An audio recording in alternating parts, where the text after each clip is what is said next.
What is democracy? Okay, let's do one on democracy.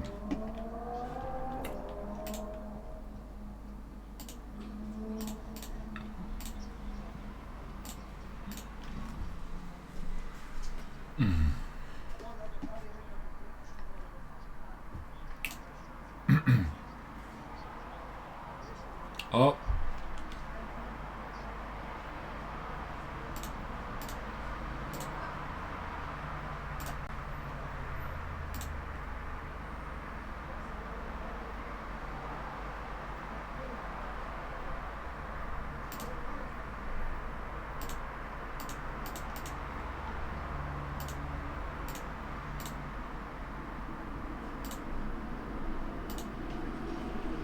What's going on?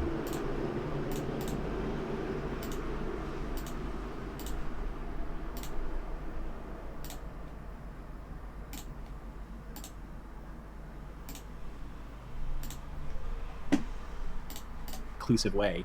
So if you have, like, say, Athens, and they say all of our members have equal power, but by members they only mean 20% of the population, it's not really democratic. And then there's a question of, like, what counts as fundamental power, how much power is that? But that's the basic idea. And that way, instead of asking questions like, is direct democracy and republicanism and bicameral legislatures or this or that, is that the right form of democracy? We can just say these are all forms of democracy, and we can just ask which ones are better than others on substantive ground. Okay, so what my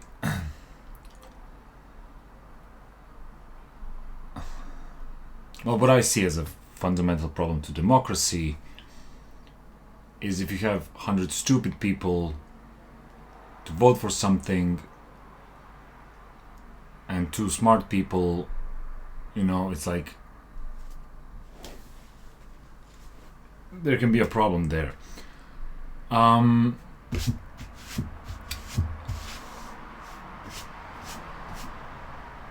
then also, like if you, the other hand of the other side of the coin is, who are those smart people to tell stupid people what they should be doing and how they should be doing things? There's this idea of them knowing better for somebody else, and I mean that's essentially a hard question, and I think it's like we don't have an answer now. We still don't have a good answer. I think democracy is, for now, the best thing that we have. Aside from this obvious problem, but I basically think that the whole conversation is going to be this. It's going to be based on, because this problem goes then deeper. So you in democracy you elect, and those stupid people can elect people that represent them, and then it becomes then you just shift the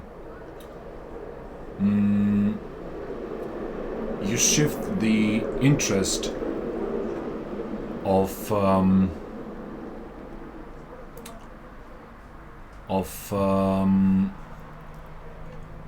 your, I wouldn't say decision making, but you shift from trying to make what's better to trying to manipulate people to vote for you. Because if you can get 100 stupid people manipulated and being convinced of something that they vote for you,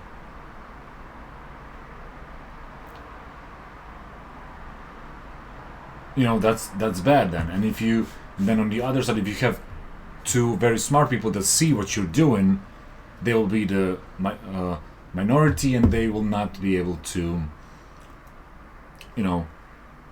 reason people out of that. But then what's good about democracy then is you can have another candidate that's basically trying to show those people how stupid they are,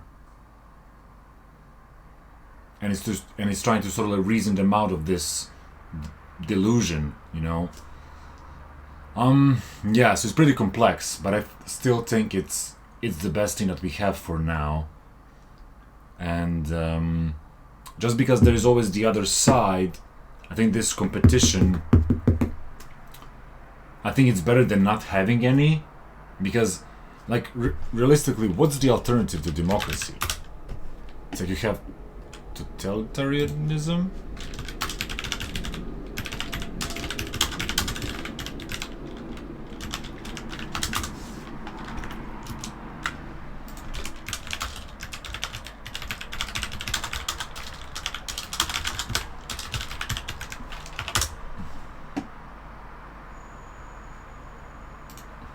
You know, it's like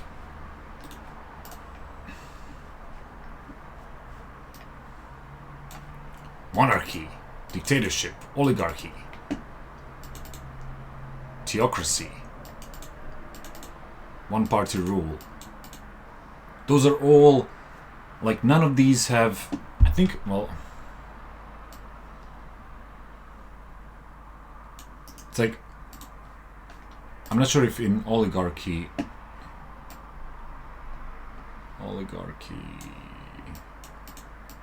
the political class controlled the government. And it's like, is there in oligarchy, is there the opposition? Is there something to you know, make those people who are in control be is there something to counter them, so they're not just voting out or putting things that only benefits those people who are in control, you know? Is there a mechanism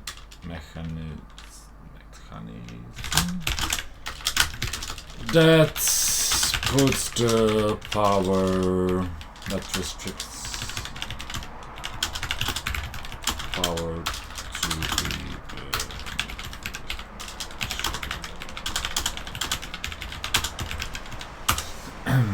and it's like, also, like, how many of these were actually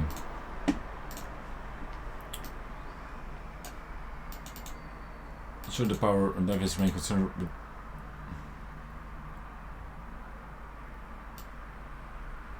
remain concentrated? I think you misunderstood me. Yeah, it's like, I know there's that. It's there.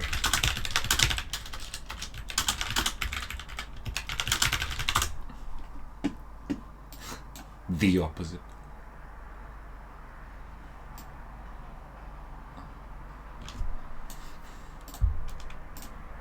Just getting stupider. Is there a...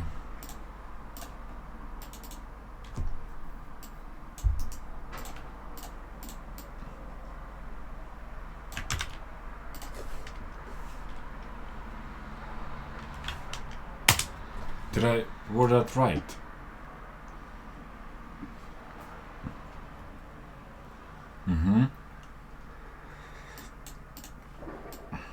While the nature of oligarch systems tends to concentrate power and wealth into the hands of a small group, which often leads to policies and decisions that primarily benefit the ruling elite. Here's a brief. So, so yeah, it's like, in all of these, it's like none of, it's like there's always this, like, the lower parts of socioeconomic pyramid are always gonna be cut out of the decision making,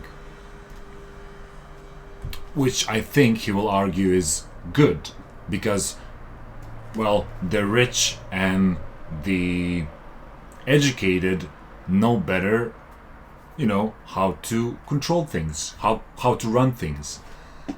But yeah, I mean, that's kind of, you know, like, absurd, I don't know. But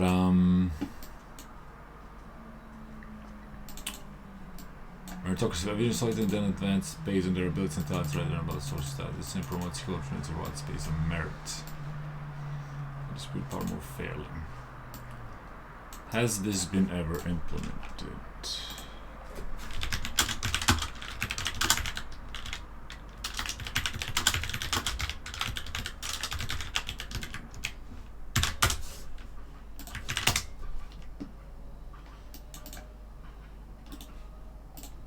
Looking up meritocracy.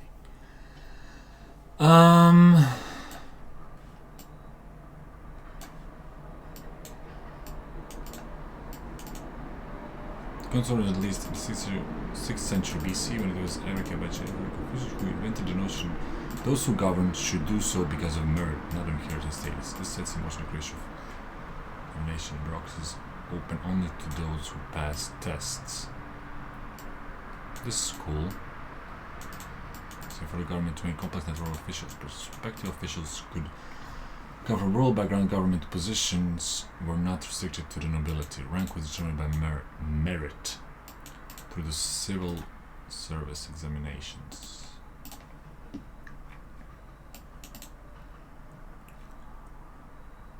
Implementing various conditions for recruitment and admission to the civil service as a method to achieve an effective rational policy mission of merit system. Yeah, I think meritocracy is. If we could have. Okay, what are the arguments that meritocracy still exists in democracy? The arguments are, well, if you still get to what I'm just thinking of. Like to climb in the political party ladder, do you need to, what are the mechanisms of that? Is it like, I think one of the mechanisms is like to to show that you're to show that you're capable and competent for the job that you're doing, it's like.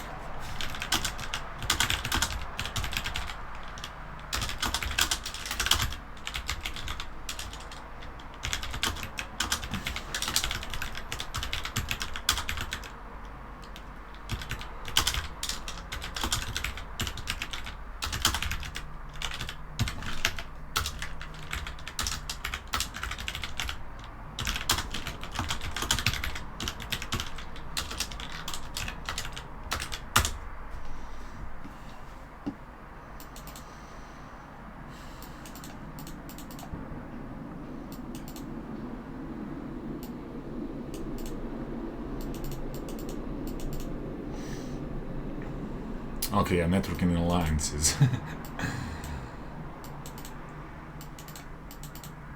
Fundraising, party events, creating party membership, effectively communicating party policies to the public. Yeah, well, there are some, like, let's say, election success.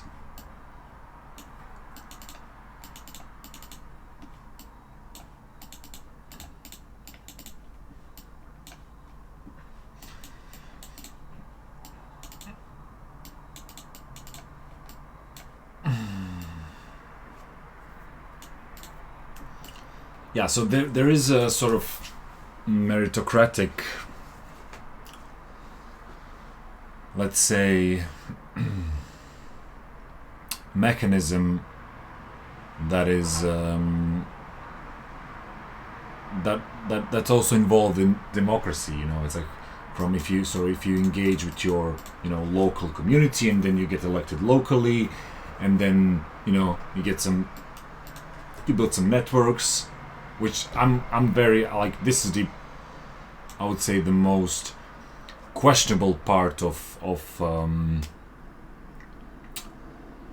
if we would talk about is there room for corruption, this would be a place to do it, like networking and alliances, like, oh yeah, and then you have friends who are very high, and then those friends kind of push you there, and then you don't climb the meritocratic way, but you climb the, let's say, corrupted way. So it's like, if anywhere there should be a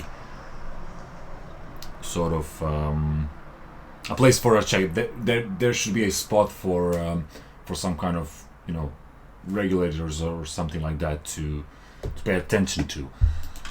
But then also there's an argument for this. It's like this is an argument that I used to tell a lot. It's like, why would you? Because networking it's kind of a natural ability, it's like some people are better at it, some people are not, and it's like it doesn't have to always be linked to corruption. It's like if you have the ability and competency to network well, to connect with people, to if you have the charisma for people to want to be friends with you, to connect with you, if you offer some value to those people, why would you be stopped in doing that? And because it's always sort of like linked, it's like sort of, it's easily linked with corruption. It's like, oh well, yeah, you know people, and that's why, because you know people, you were kind of given this shortcut to get to a certain place. But yeah, I think there should be a sort of like a distinction there of of, let's say, when it's done right and then when it's done wrong. You know, I think that there should be a merit of networking and alliance capability included. You know, if because it's very valuable skill, and if somebody's capable of making alliances and networking between people, that's a valuable person to have. And it's like I don't know, maybe even that is a, let's say, a test, and if you pass this test, if you manage to do this, you get the reward of, you know, climbing the party ladder more quickly. But yeah, the thing we were talking about is how it's like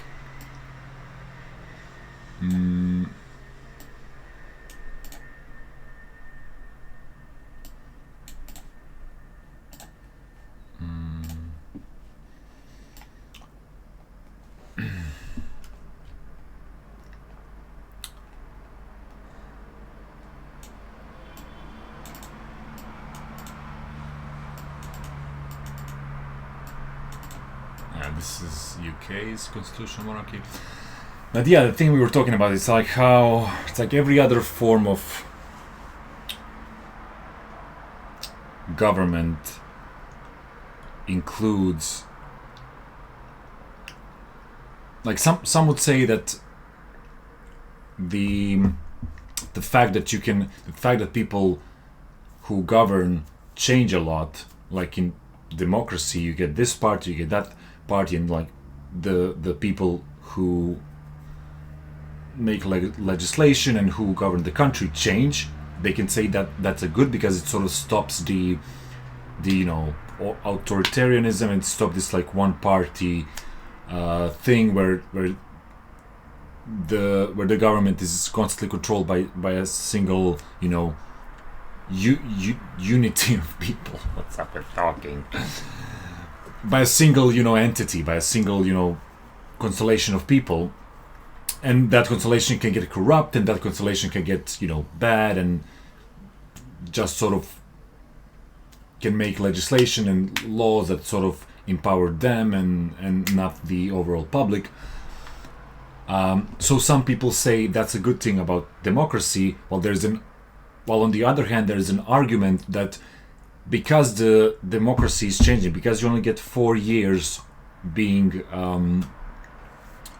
in the sort of ruling, let's say, in a place of power, there's an argument that when they get there, they just try to sort of like steal as much as they can, and sort of make. They don't have the necessary continuity or length of their you know, control over power to be able to get stuff done. So they're very sort of like small, short-sighted oriented. They're oriented on on shorter goals, and because of that, they can be sort of a bit detrimental to the whole country, because everybody just gets there and wants to do something very quickly that probably, you know, makes them rich or something like that, and they don't optimize for the long-term benefit of the country, because optimizing for long-term goals doesn't benefit them, and it's very tempting to, you know, to be in power and to be in power and to, you know, to not use it to optimize for your short-term goals because you're not sure that you will be re-elected again in 4 years. So there's these two arguments. And yeah, it's like I would say at the cost of not having a dictatorship and totalitarianism, and and this one political party that will eventually get corrupt, at the expense of that, it's better to have this thing. But I can see how this is also not a perfect, how the better solution is some kind of combination or some kind of responsibility, or what's the word, responsibility, or when they're held accountability over this period that you have that you have power over. So it's like for the people in power to be accountable for only having short-term goals and not doing anything long-term, and for that to be, I think that would be a good, it's a good like talking point. If you're a politician, you would like say like, okay, we're actually good guys, we don't want to just do what's best for us, but we're going to sort of invest in long-term goals that are gonna be good. But then you don't know, it's like if they don't get elected the next time, the other person might just sort of unrewind all those goals and unrewind all those policies and put everything that you were working for, sort of bin all of that. But yeah, that's a bit of an intro. Let's see what this guy's. I mean, I kind of know. I think it's gonna be really that because that's what comes to my mind if I think about democracy. Is this like voting principle? And it's like he's gonna say like, oh well, if you have 100 stupid people and if you get them to vote for you, that's worse. That's not sort of net good, net benefit. As opposed to if you have a couple of smart people that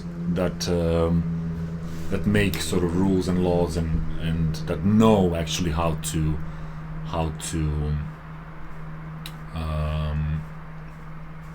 lead a country, or know a specific thing that they're making rules about, which I agree it is a good argument, and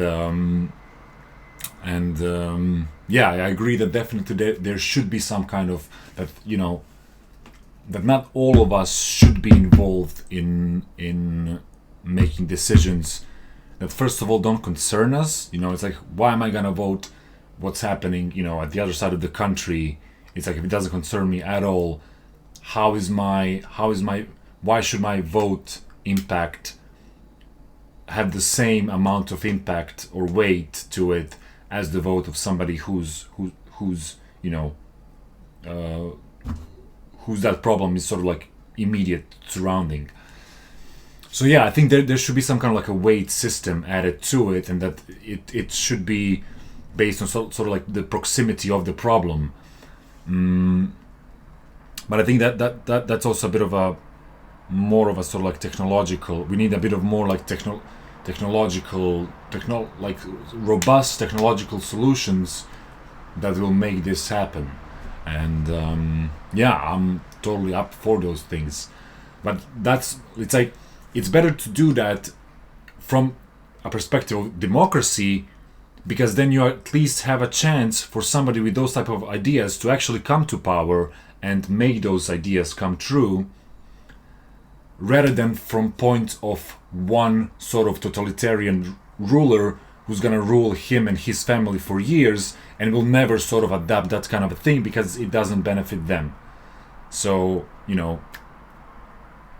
it's a bit of choosing a lesser evil. You would go with democracy and then sort of eventually evolving from there to that, rather than going from totalitarian, because then it's questionable, would you be able to evolve to that type of sort of like a weighted voting mechanism. But yeah, let's see what the guy has to say. Sure. You open your most recent book on democracy with the line, "Democracy is both an obvious and a dubious idea." What do you mean by this? Yeah, I mean, just sort of recite the book. It's obvious in the sense that there's a really clear argument for democracy that goes, look, you have a problem when you have a distinction between the people who rule and the people who are ruled, because then the people who rule might take advantage of and exploit and misuse and mistreat the people who are ruled for their own benefit.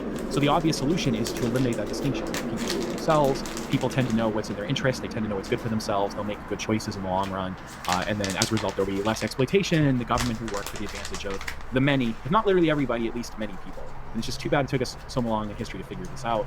So that's like the basic argument for democracy. And the most obvious argument against it is that the things that we're thinking about and deciding in democratic politics are actually pretty complicated. Should the United Kingdom leave the European Union? It's a pretty complicated question. It involves understanding a whole bunch of things about constitutional law, about international relations, about foreign trade. People can study just one aspect of that their entire lives and get a PhD in and publish 60 articles and barely understand it. And that's one small thing that politics decides. So in order to know how to vote, you need to know either what the answers to these questions, or at least be very good at identifying who has these answers. But we have little reason to think people know either of these things, and so democracy ends up being the method by which the masses shoot themselves in the feet. They don't know what they need to know in order to govern themselves correctly, so they govern themselves badly. Okay, so instead of taking the power away, should we maybe incentivize teaching people those things? And it's like being very transparent about the pros and cons of every. Should we have like a, it's like before democracy, before we get to vote on something. Yeah, I mean, I guess this sort of thing happens, but it's a very tricky thing to do it unbiased. It could be like very propaganda-like. It could be like, oh, this, it's like. It's very tempting to make it not transparently educated, just to sort of present it that way, but actually have a propaganda, for the people to. Jesus Christ! That you get people to vote what you want them to vote for. It's like you present them all the bad sides instead of being very transparent. Yeah, so I can see how that is. How it can be tricky to, it's like if you say, okay, let's educate people about all of these things, first of all, who's gonna be willing to do that? And then second of all, there is this sort of like transparency trap, or this, let's say, propaganda trap of like, are the people who are educating, are they doing it from a sort of like non-biased perspective, or are they biased to a certain outcome? Right, so you go, two arguments, one for, one against. If it's the case, I mean, most people will easily understand what you're saying. And in fact, in the modern political climate, people are always complaining about how uninformed the electorate is. We constantly hear about fake news and about ideologues taking over conversational spaces and radicalizing people. And everybody's talking about this all the time. And so it should be fairly obvious, in a sense, in the opposite direction. I mean, people know that politics is complicated. During the referendum on the European Union in the United Kingdom, one of the biggest points of contention was the fact that people didn't seem to know what they were talking about. People would be pleading with the general public, listen to the economists or listen to the experts, and it became like a bit of a meme. I think one of our elected officials said that people had enough of experts, and that became a bit of a newsline. But everybody knows that this is the case. And if that's so, and if it is the case that government is one of the most important things in our lives to get right, then why is it that, on the other hand, democracy is seen as something of it seems to be like a sacred concept in politics, such that, I mean, George Orwell even wrote in the 20th century that democracy has become such a sort of such a desirable thing that states will describe themselves as democratic whether they are or not, because it's essentially seen as a synonym for good government. How has that happened if it's so obviously the case that people don't know what they're talking about when it comes to politics? Yeah, that's a great question. You're right, because I even said in the book, it's like even dictators today, like Putin, will go on TV and say that he speaks for the people and that he's a proper democratic leader. And we know that's not true, but it's interesting that, say, Genghis Khan or Louis XIV felt no need to say this kind of thing. Right? They derived their authority from something else, from the sword or from birth or whatever. And nowadays, everyone claims they have a democratic backing. Even like Adolf Hitler famously had a bullshit election, like with the yes was very big and no is small, to sort of prove that he was speaking for the people. So I think it is just, there is this kind of philosophical ascendancy to the idea of democracy. And I think it comes down to the idea that people are in a way skeptical of authority. I say that even though I think most people are radical authoritarians too. But despite that, I think they're very inconsistent. I think they have a kind of built-in skepticism of authority and the idea that like one person should have power over another. And so democracy has this story that it tells about how in reality, the people who are ruling us are authorized by us. We're really just ruling ourselves. And so this is a special kind of circumstance, and every other form of government is unequal and unfair and involves, invidious comparisons between people. It gives some people an unjust power over others, and so on. And so I think that kind of story is very, I guess it's very seductive. But there's also things where, if you look inside of philosophy, something weird goes on. So, for instance, if you go to like the Phil surveys that David Chalmers and a few other people run, asking philosophers what they think, you find something kind of odd. The typical philosopher worldwide, or the English-speaking world, is an atheist of some sort. Right? And they're not atheists. They will say they're agnostic. They don't actually believe in God. Religious belief is very uncommon. But then when you look inside of the subfield of philosophy of religion, it's overwhelmingly religious. Right? It's overwhelming, not just religious, but overwhelmingly made up of evangelical Christians. So Catholics and Jewish people and Muslims are actually pretty rare. It's mostly evangelical Protestant Christians who are running that field. So one possibility is that if you actually specialize in philosophy of religion, you encounter these arguments, you see that they're really good, and in fact, you should be evangelical Christian. That's what the evidence supports. Right? Sometimes if a particular subfield believes something, that's just because they know something other people don't. However, it could also just be that the field has a weird sociology. People who have a certain stake in a view self-select into it. They end up running the journals. They tend to exclude people who disagree with them, and what you get is like reinforcement within that field. Which is it for philosophy or religion? I will uncharacteristically forbear for passing judgment on that. I don't really follow that field, so I don't know. I just happen to know that that's the case. However, in democratic theory, you get something else like that going on as well. The people who tend to specialize in democratic theory, both in political theory as done in political science departments, which is sort of like a junior version of political philosophy. They'll hate me saying that, but it's true. And political philosophy as done in philosophy departments. You have people who tend to be unusually enthusiastic about democracy. And it's interesting. And so you get this thing where inside of the field, people tend to think that the stuff about political ignorance isn't that big of a deal. Or if they do think it matters, then they'll tend to rely upon various deontological arguments that sort of show that democracy is good, even if other systems outperform it. So an example of this would be David Esland, as a former colleague of mine at Brown University, has a famous book that's defending. What system outperformed democracy?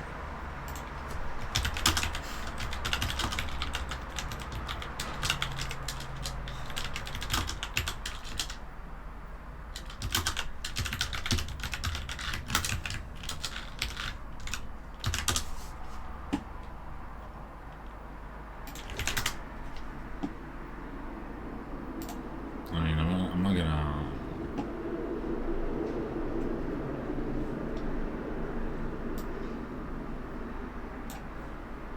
Case against democracy.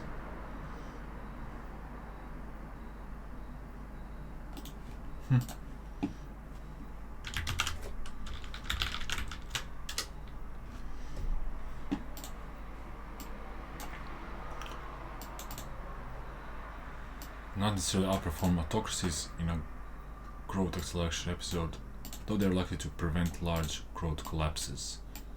I mean, this exaggerated the type of autocracy you find party-based outperform autocracy in growth acceleration episodes, though they not limit the fall in magnitude in growth. Okay, so yeah, I guess you get like democracies, it's like they have a sort of like a steadier sort of growth, while autocracies, they have a growth acceleration and they like have this large collapse, which kind of makes sense, and which is kind of a argument for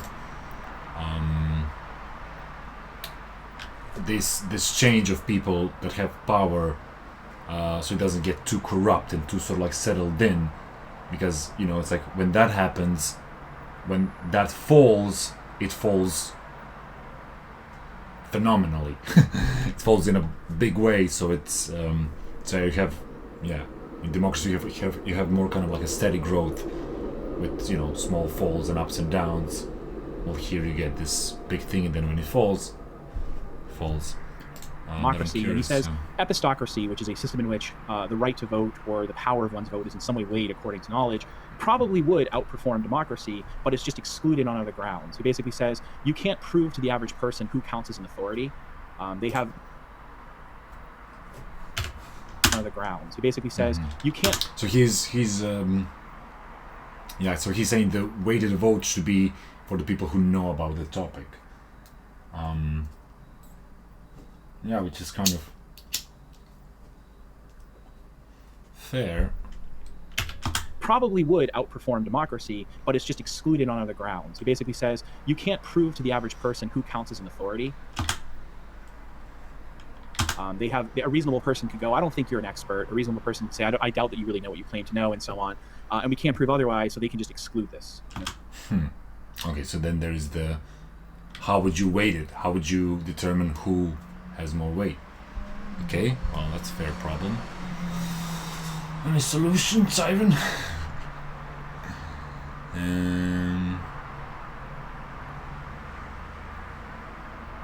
I mean, obvious one is like you just, if somebody, how would you make a fair sort of weighted thing? I guess, how many scientific papers have you published on the topic?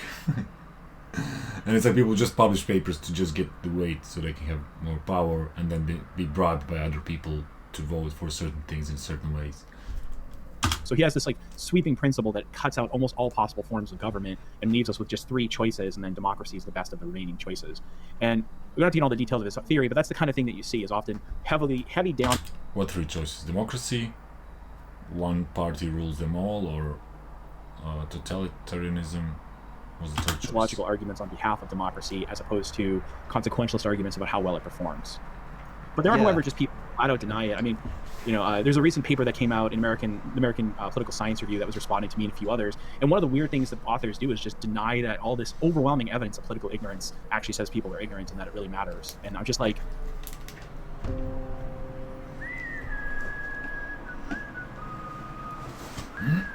at that point, you just throw up your hands and go, it's not even worth talking to you. Like, you're just, you can say the sky is purple if you want, but it doesn't make it true.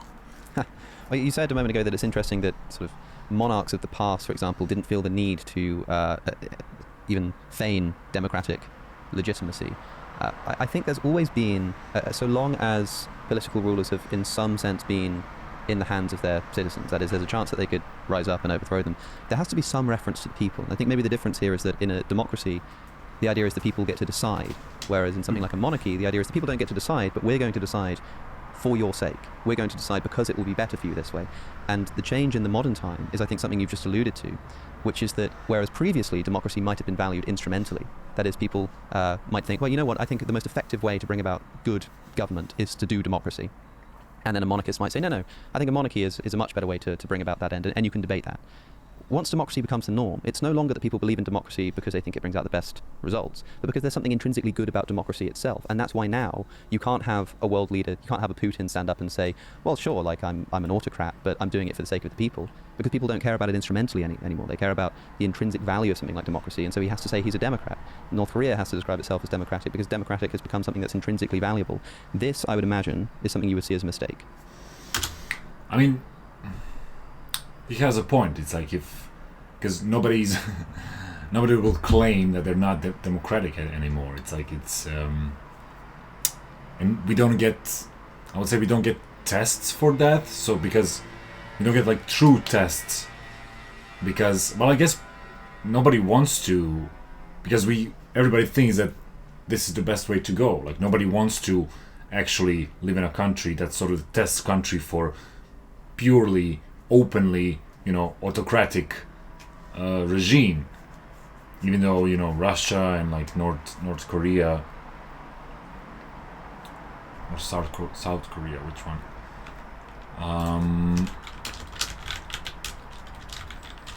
Are kind of, okay,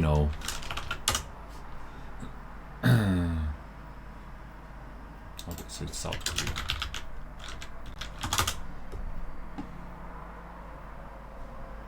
No, well, they're both team. Yeah, it's South Korea. It's South Korea. The one with less roads. No, it's North Korea. Yeah, it's North Korea. Like that. Oh God. Right, and again, you're right, because even Louis XIV and others might say things like, well, I'm appointed by God in some sense, but I'm sort of like the father of the French people, and I rule over them the way that a father does for their sake, and so on. Yeah, there's a couple. So one thing that happens in the book Against Democracy, people tend to focus on the end where I talk about epistocracy, and that's really not the main part of it. It's the most, maybe it's what people find interesting, but the main point of that book is to sort of take democracy down a few notches and try to argue that all of these deontological arguments for democracy fail. It's ultimately going to come down to how well it works. And so I go through, I don't know, 12 or 13 major arguments for democracy, and many of them are based upon the symbolic value of democracy. It's something I find kind of perplexing about philosophers. Philosophers love to make arguments about what an institution expresses.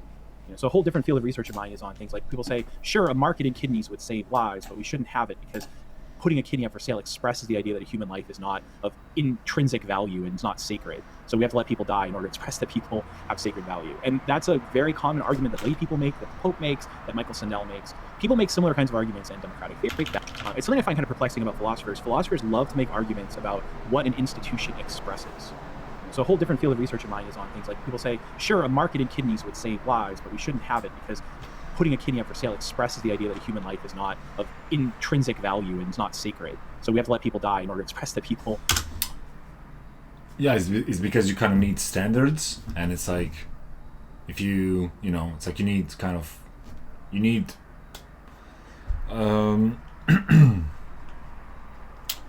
yeah, you need ethical standards. So if you here is the line that we're not gonna cross all of us together. Like, killing is bad. Let's first establish that killing is bad, and then when it happens, we can go to court and see. It's like, oh, was it self-defense? Was it this? Was it that? So I think institutions should pose at least general sort of like framework of some kind, because you cannot be so flexible. You cannot be like so. It's like, well, in this case, well, kidney is bad. Well, kidney market, like, pretty sure you can. I don't think you can sell your kidney into like on a black market. But I'm pretty sure you can donate your kidney if you go to the hospital. Have sacred value. And that's a very common argument that lay people make, that the Pope makes, that Michael Sandel makes. People make similar kinds of arguments in democratic theory. They'll say, so people like John Rawls or Steve Wall and others will say things like, democracy expresses the idea that we are all fundamentally equal. And if we have a non-democratic system, this involves invidious comparisons between...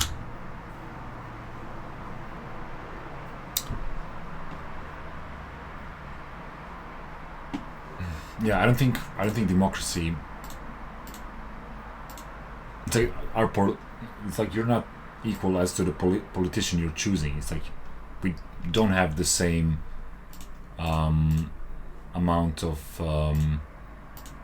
power, so we're not kind of equal. There is definitely politicians and people, and we people are equal between each other, but we choose people who will then represent us. So there's this distinction. So I don't think we're equal. Well, yeah, we are kind of. The idea is that all people who are, let's say, not politicians, and now you can also go deeper into who has more economical power and all of that. But let's say when voting in this framework of vote,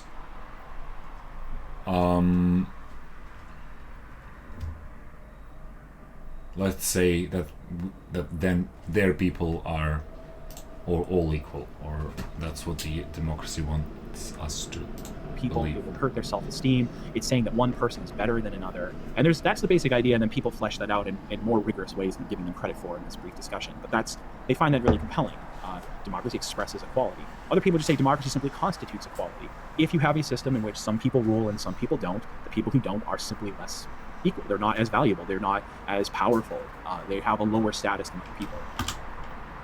As I said, now I think we can argue that that's not what's happening. You obviously have politicians who make legislation and laws, and well, it's a bit more complicated, and then you have people who choose them. So I don't think they're equal. And so therefore, we have to have democracy for equality's sake, even if it doesn't work that well. And people find that to be a very compelling argument. So a lot of what I try to do is just take arguments like...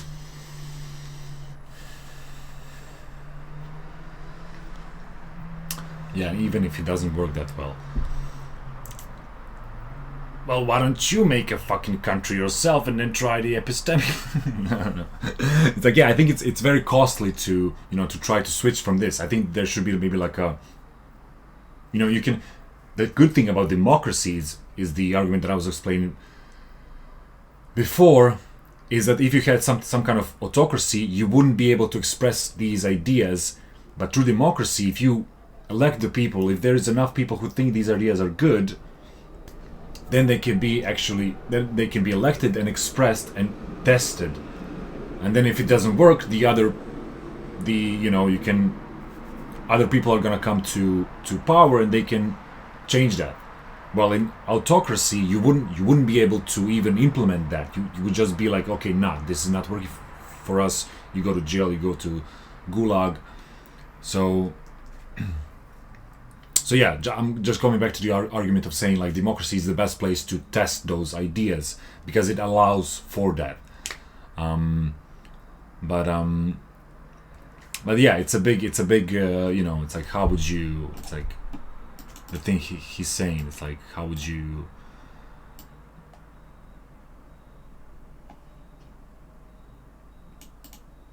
How would you classify? How would you design the function of weights and who gets more weight on their vote?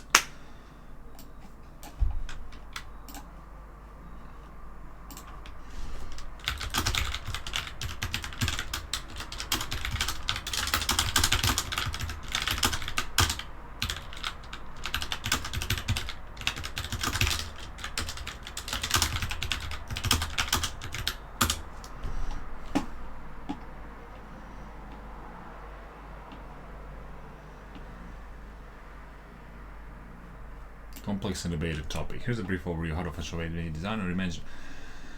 Knowledge base. Votes will be weighted based on voters' performance on tests of political knowledge. So you would test them. Okay, education-based weights might be assigned based on formal educational attainment. Okay, so people with universities and PhDs would get to competence-specific domains for each related specific topic, economics, healthcare, experts in those areas. But how would you define what experts are?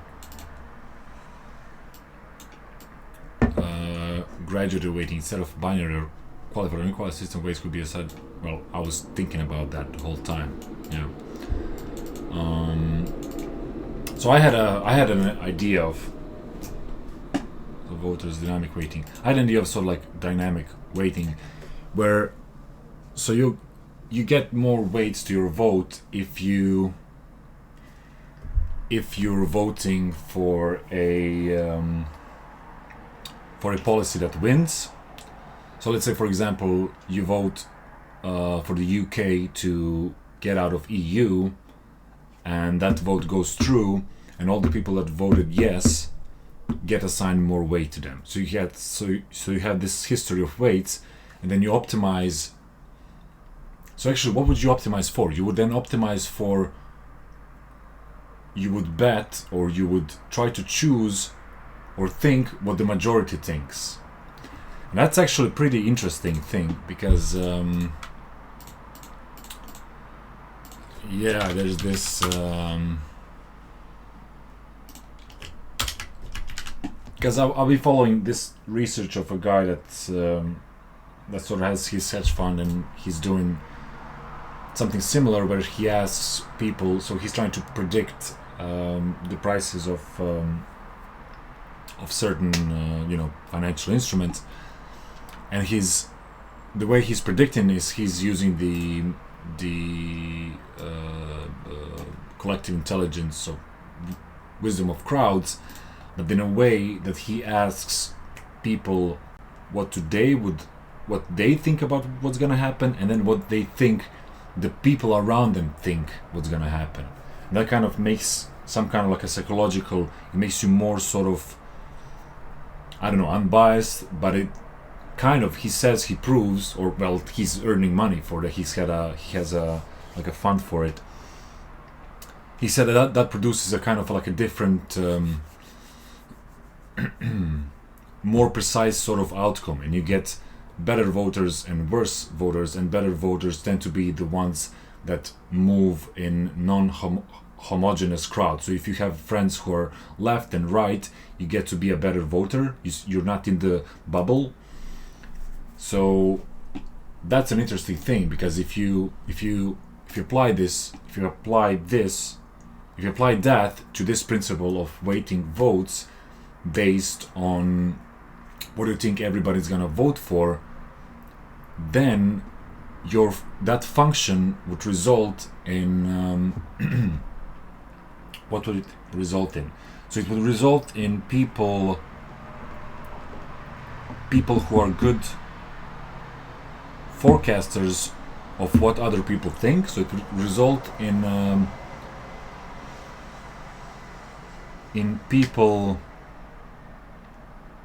It will result in exactly that, in people who have the best sensitivity to what the most people are aiming towards would get more weight to their votes. That's actually kind of genius. Because I think so let me go through all of that. So you have a government. It's actually so cool. I'm so excited. It might be very stupid when I look at it tomorrow. But okay, so you have the system of weights on your vote, and you get more weight to your vote based on your previous votes on different things. And if the thing that you vote for went through, so if the majority agreed with you and your votes win, you get more weight assigned to your votes. Therefore, that means that you're very good at knowing the sentiment of the people, or knowing how the people in your country, let's say, breathe, not breed.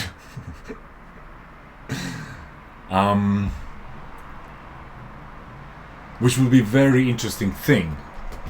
It's like, because those people then should have more votes, because they do have the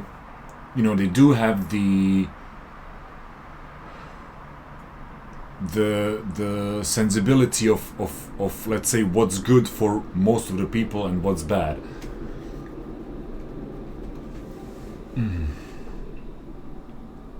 But then, like, we can imagine what would happen if certain people just accumulated a lot of their, it's like we assume that the honesty of those people stays good over time. What if when they get enough of weight on their vote, what if they then can be sort of like bribed or something like that? But I think that's a whole different problem. It's like here you can also just bribe a lot of people to vote for you. But yeah, it's I think this is interesting. I should maybe probably that and show how you wouldn't find that plausible in other cases, right? So Perhaps you can give us one example of such a case. Yeah, so let me go through maybe one argument. So there's this idea that I think the following is true. In a typical modern democracy, when you are given the right to vote, that sort of functions as a public marker that you are considered a valuable person and a full member of society. I think as a sociological explanation of how people view that, in fact, it does have that meaning. It's not a meaning built into it. It's a meaning that we attach to it. And that's part of the reason why when you see civil rights movements, what ends up happening is certain people are excluded from the right to vote because they're seen as inferior. Like even today in many countries, convicted felons are deprived of the right to vote, which by the way, I don't advocate that. But they're deprived of the right to vote because society is basically saying you committed a serious crime, and as a result, we're giving you the middle finger and we're telling you your lower status. You don't get to vote. So people fight for this right because they think of it as, this is what allows me to look you in the eye. It's the public affirmation of my standing as a person. Like, that seems true, but to me it seems contingent. It doesn't seem like a fact of the universe. It just seems to be a way that people think about the right to vote. You can imagine a society in which, say, the right to practice medicine is seen as the same way. So like in your country and mine, not everyone can be just practice medicine. I'm not allowed to just go start offering medical services to people. I have to get a license. But no one thinks that the fact that I'm forbidden by law to practice medicine in some way reduces my status as a person and makes me unable to look other people in the eye. They just go, yeah, I mean... Well, if you're a medicine person, if that's what you did, and sort of like trained for, it would make you, you know, unable to look other people in the eye. You know, because he's sort of like arguing like, why would I care, you know? It's like, well, if you specifically did that, and if it was sort of like revoking to you, you would feel bad, you know. It's like, just look how Jordan Peterson feels now that he doesn't have his, you know, psychology license anymore. Even if you're opposed to medical licensing, like as many libertarians are, they don't think it like reduces people's status. They think it's a bad idea, but they don't think it like hurts their self-esteem or makes them inferior. So imagine a different kind of world from ours. So imagine a world in which at age 18, everybody receives, let's say, a red scarf from the government, and you wear this outside. And you wearing this scarf is sort of a public marker that you are considered a full and equal member of our society. Right? There might be other things going on as well, but just imagine that's the case. And now suppose like some new kind of far right-wing party comes to power that is anti-gay. They think that anyone who's like queer or homosexual or whatever is an inferior person. And when they come to power, the first thing they do is they remove the legal right to wear that scarf from people who don't meet their preferred sexuality, and they stop issuing it to anyone who's gay. Like they issue a test that somehow determine who's gay, who's not, and they take the scarf away. If they did that, that really would be the government telling those people, you are inferior, F you, you're not as good as the rest of us. And it would make sense in that world to march on the streets and demand that they get the red scarves back, right? Given the sociological meaning of those scarves. However, sitting here in the armchair imagining that world, we know that it's not like the scarves fundamentally have to mean that. It's just a meaning that they've implanted into the scarves. Okay? So then you might start asking questions about, well, what if it turns out that the meaning of this, like the scarves have other effects that people didn't know about? So for instance, suppose we found out that if you wear a red scarf, this causes cancer. It turns out every single red dye that exists causes cancer and ends up killing people and a whole host of other diseases. In fact, unbeknownst to us, the reason that there's even mortality in the first place is that people wear the color red. If only you never touched the color red, you'd live forever. You know, imagine we discovered that. Well, what we wouldn't do is go, well, it's too bad. We have to wear red scarves, and I guess that means we all have to die. We recognize is like, look, it's a contingent sociological construct that we imbue red scarf wearing with this social meaning. Once we discover that red scarf wearing has these other pernicious effects, what we should do is change the meaning of this practice, revise it for an alternative practice. So what I'm arguing is that it looks to me like the idea that giving someone the right to vote is the way that you show that they are an equal, full member of society is equivalent to saying that it's red scarves. And I think if you think about it, it kind of obviously is, because you could simply imagine a society. It's easy. You can do it right now. Like I promise you, the listener can do this right now. Just imagine a society in which people think having the right to vote isn't that big of a deal, and what makes you a full and equal member of society is that you're given a full range of liberal rights. That is the grounds of your status. That is. What does he mean by full range of liberal rights? As in, like, rights that we have, rights that we get. It's a bit, you know, it's a bit like. Of course, that's the, you know, it's like. At least you get to vote. It's like, at least you get to choose. In this one occasion, 4 years, you get to. And of course, it's bad if it's, you know, revoking. Of course, it's bad because then you ultimately don't get to choose. And if it's, you have to, I think, look like on a broader perspective. If it's taken from everyone,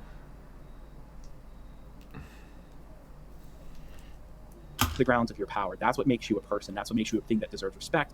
And in that way, yeah, it's like, it's so funny because he's mixing these like very, you know, like it's sort of like, what makes my sort of internal, you know, consistency as a person, like it's, nobody's basing their like sort of internal like consistency and internal self-value on the fact that they can vote. It's like they're basing their political, you know, it's like this one part of their lives that is this political you know, role that we get to choose, and we get to, you know, be involved in what's happening. That's a part that's going to how do I frame this, like, that's the part that's gonna get offended. No, That was the bad brain. I think he's mixing up the, sort of this internal value and self-value. It's like nobody's getting their self-value from being able to vote. Well, okay, I think that this thing needs to be more nuanced. You're purely getting the. It would be unfair and unequal if you don't get it and everybody else gets it, and therefore, in that sort of way, you would feel less than everybody else, because why is everybody else getting it and I'm not? But you don't base your internal, what he's seeing as a lesser person, like generally about life, on this, purely on that one thing. I think, okay, let me just... Unless you, the listener, can do this right now. Yeah. Just imagine a society Apparently in which I can't. people think having the right to vote isn't that big of a deal, and what makes you a full and equal member of society is that you're given a full... So this is the fuck up thing. So what makes you an equal member of society? You're given a full range of your liberal rights. But if I'm not getting what everybody else is getting, how is that not equal? Range of liberal rights. That is the grounds of your status. That is the grounds of your power. That's what makes you a person. How is it that grounds of your power if you're literally lacking that thing that everybody else has? So it makes you a thing that deserves respect. And in that world, having the right to vote is treated like being a medical doctor. Yeah, some people can do it, some people don't. It's not a big deal. We license it the way we license plumbers and medical doctors. It's easy to imagine a world where people think that way.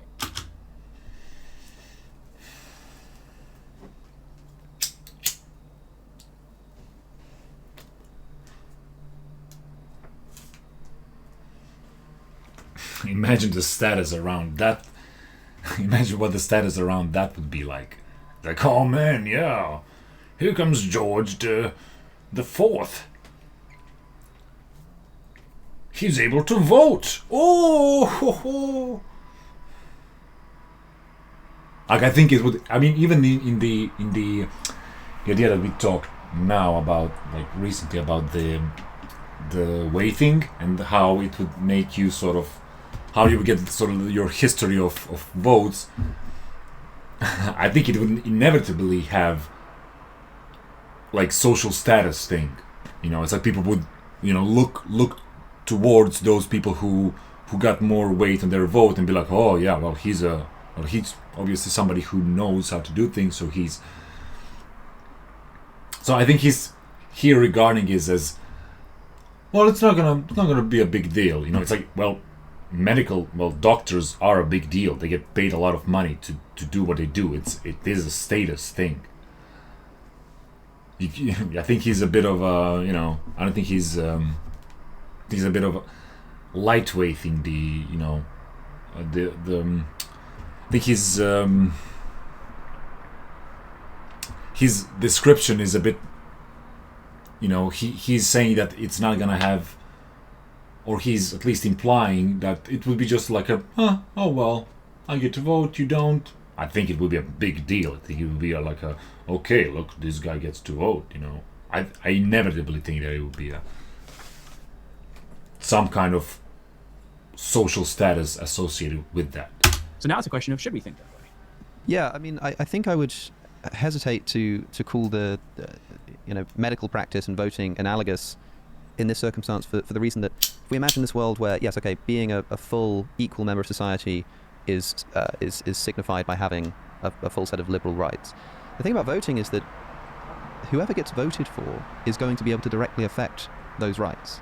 The definition of those rights, the number of the rights, whether those rights remain or whether they're taken away. Medical practice is very important. Of course, people live and die on the basis of it. But I don't think that there's a similar level of, well, if I'm not a medical doctor, I'm worried that, the medical care is going to be worse, or it's going to become immoral or corrupt. I don't have a real fear that because of the fact that not everybody can be a medical doctor, there's going to be some kind of medical tyranny that results in the medical community suddenly deciding that they're not going to treat a certain race, or they're not going to treat women or something. And in part, that's because there's a second order consideration that the medical community is itself beholden to this more fundamental thing called government, and it's government that voting bears upon. And so in a way, in this world, voting kind of does bear upon medical practice as well.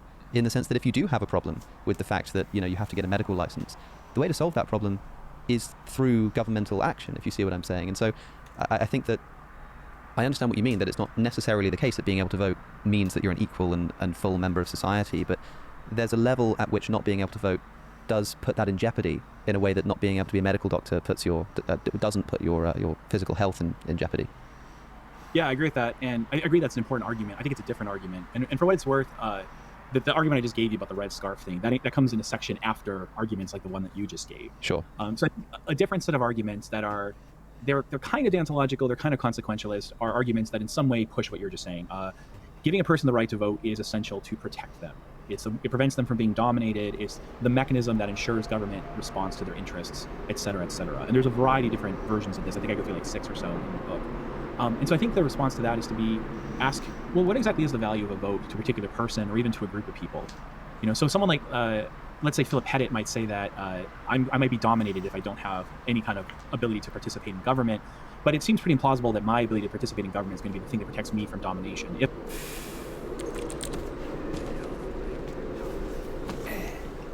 So what do you do?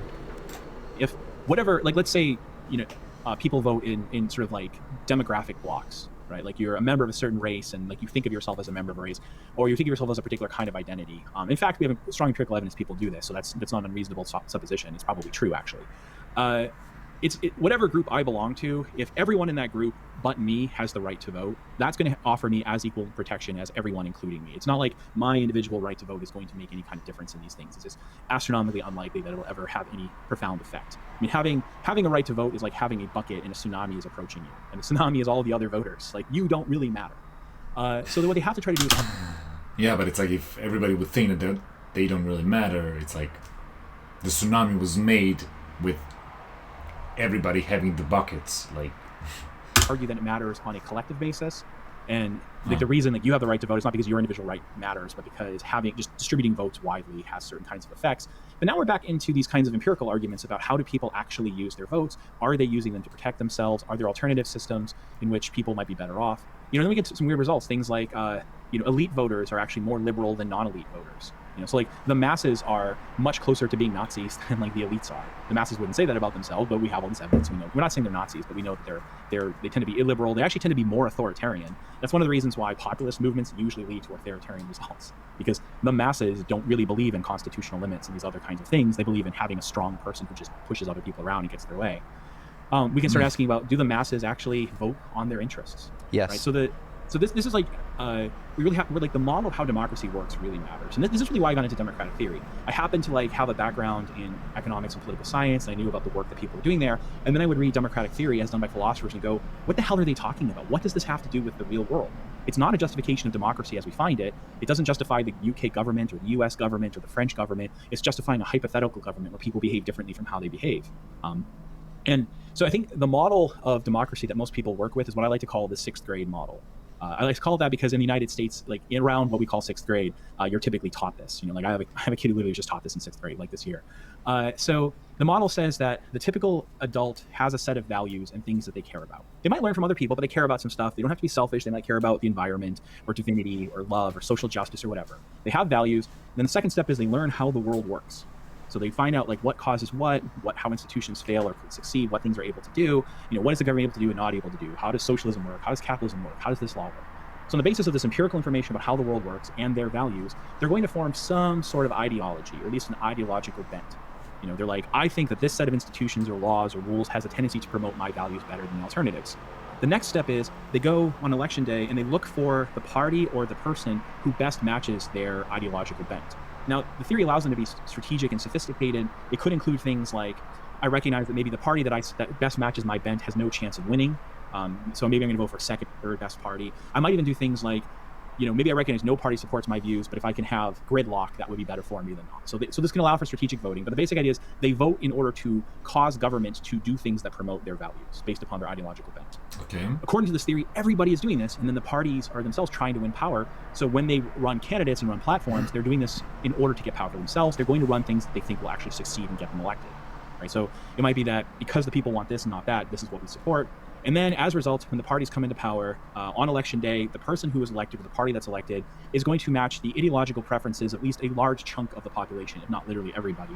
And remember, these preferences are based upon their understanding of the world and their values. So, as Philip Harvin says, though he doesn't endorse this theory himself, he thinks it's wrong, democracy converts the popular will into power. And finally, the last step is if the party does a bad job, either because they give the people what they want and it turns out it was a bad idea to want it, or because they fail to do it, people vote them out on election day and elect somebody else. So they're going to be disciplined to make sure that they govern well, because they'll be punished down the road. In the same way that, Chipotle is required to make sure you like the food that you eat there because you won't come back. Right? So that is the theory of democracy people work with. And if it were true, there'd be a lot to be said for democracy. It still have lots of problems about minorities and so on, but nevertheless, it'd be a pretty good theory.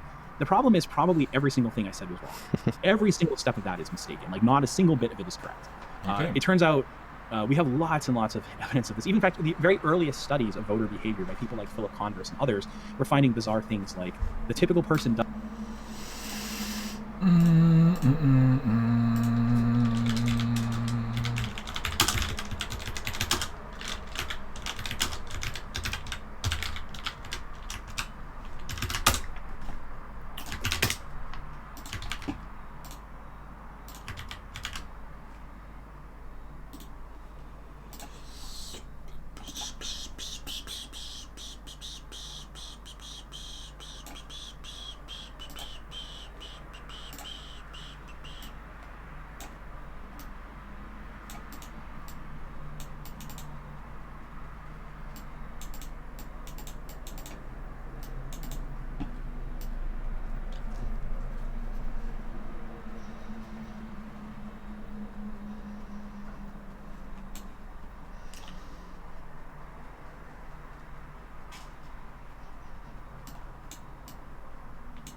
Don't have a consistent, coherent belief system or ideology. Instead, their opinions are often random and lack a strong foundation.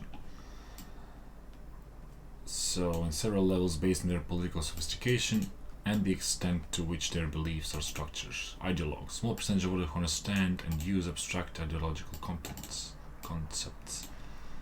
Near ideologues, those who are somewhat less sophisticated but still exhibit some level of ideological thinking. Group interest voters, those who base their political views on the perceived interest of specific social groups. Okay, this is interesting.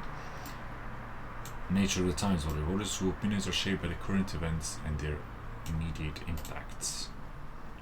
No issue with voters whose opinions are not connected to any specific political content.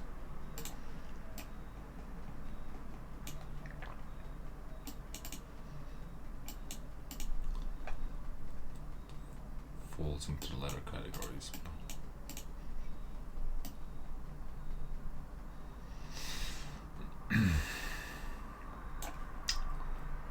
Yeah, I mean, I think, yeah.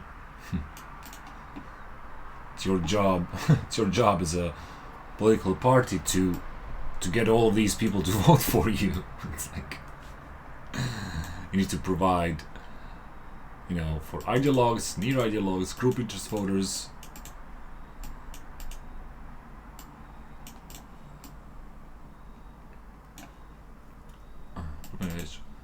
Along with his colleagues at the University of Michigan, contribute to the understanding of party unification as key determinant of what we hear. This concept is central to Michigan model of what we hear. Political party. So long-term psychological. Okay, you can see this in Croatia a lot.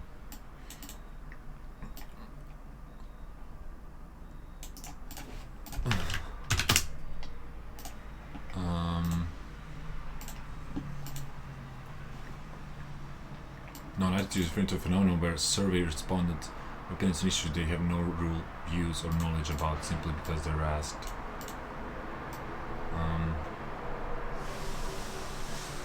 Okay, let's see what he says. Doesn't seem to have any real values. It's not. I don't mean like they believe things like you shouldn't kick a baby in the face for fun, and it would be better if they were at peace rather than not. They care about these really basic kinds of things, but not much else beyond that. They don't appear to. Yeah, I agree. I think I know from my experience, like that's true. Like, it's like at some point I was not interested in politics at all, and then at some point you get to sort of explore, and it's like I would even not vote. Then at some point you get to sort of explore, okay, what's out there, what are they doing, and then you form your opinions about things, and you sort of like position yourself somewhere. So yeah, now the question is, how does that sort of tie into everything? How is should these people not get to vote? Should it get sort of like weighted? Like how do we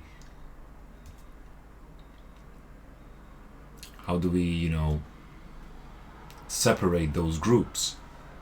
And because you can get, so what if you get somebody what if you get a lot of ideologues who understand what certain parties are doing,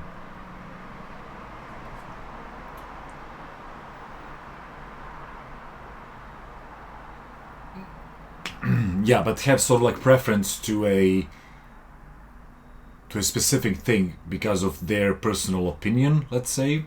So I really do understand what the left is doing, and I really do understand what the right is doing, but my personal opinion is that abortion should be legal or illegal. And that's a view that it's not, it's a whichever party takes that point is the one that I'm gonna vote for.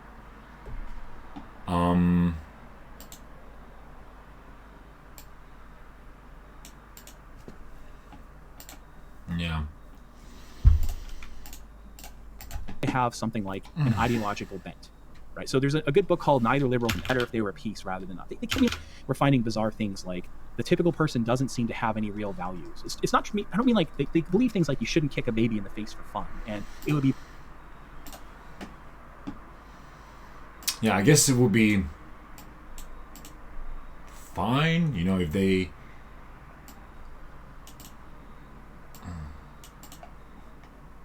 Yeah, I don't know. Better if they were at peace rather than not. They care about these really basic kinds of things, but not much else beyond that. They don't appear to have something like an ideological bent, right? So there's a good book called Neither Liberal Nor Conservative that by Kelmo and Kinder, which. I mean, I really do agree on this. I think this is correct. But I'm just,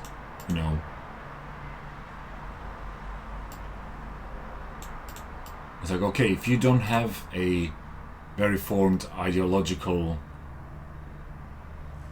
opinion or ideological bent, what he's now saying, should you then not vote? Like, it's like, because if you just followed, if you would, let's say, design that weight function based on this, you would make extremes more, you would give weight to more extremes. So, it's like if somebody's very ideologically left, he would get more weight because of all the things he knows. And then what would you get is like the people who don't have, it's like you would put the power in all the extremes. So I'm not sure how that's a good I'm not sure how that's a good sort of like weight function, because okay, so what would you get? You would then, so the party that would win would be the one that has more extreme ideologues on their side. So the party that would always win would be a party that has more people who are very extreme to that. So extreme left and extreme right would be,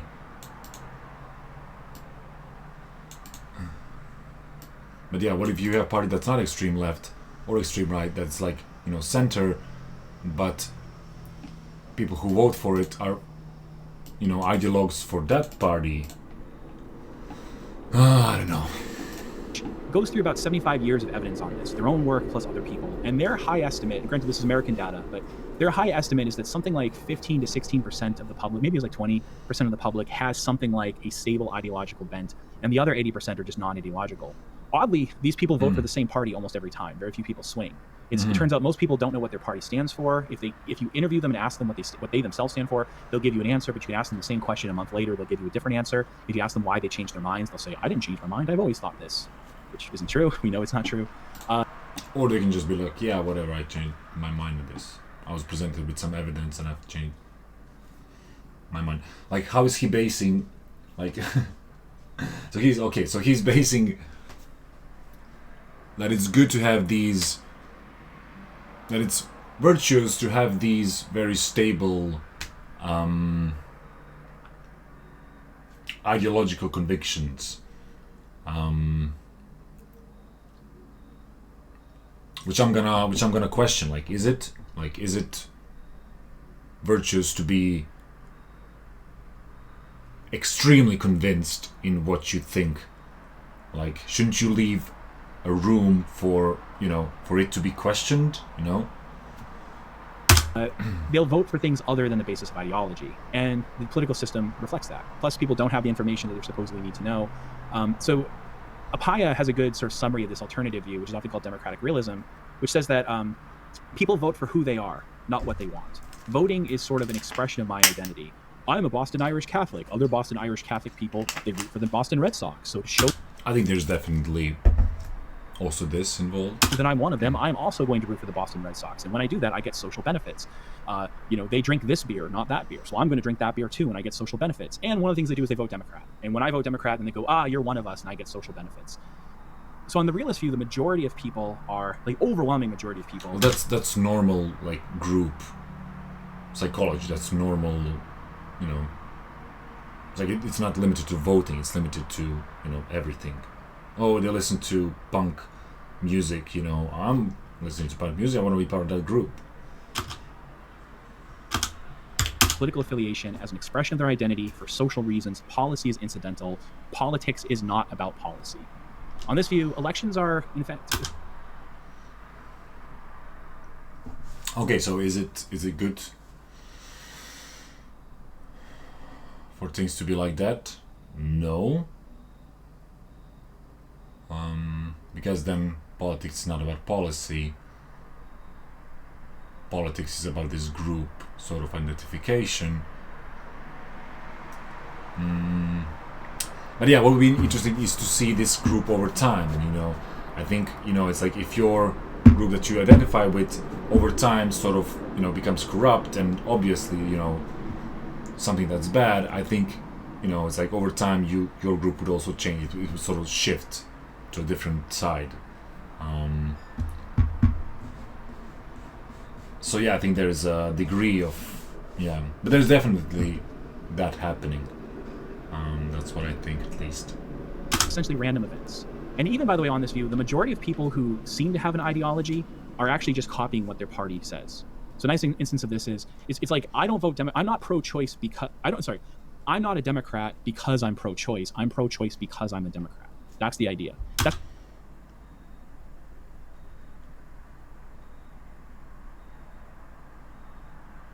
Sounds implausible, but then there's ways of testing it. The evidence seems to suggest this is true for most people. Yeah, I think it's not for all things. It's like, I think there's a good sort of some people say that it's like votes is this it's like, or like parties is this constellation of ideologies or like positions that you might have on things, and then it's like you agree with some of them, and with some of them you don't. With some of them you just sort of accept the the group identity of that thing, and it's like, okay, I didn't have any position on let's say pro-choice, but I do agree with other things with Democrats. So I'm gonna vote Democrat, and therefore, I think pro-choice is okay. This is sort of like illustration. But I think that's because it's always a constellation. It's like you'll never get a party that's fully specifically tailored to your needs. You always make a sort of there's always a what's the word,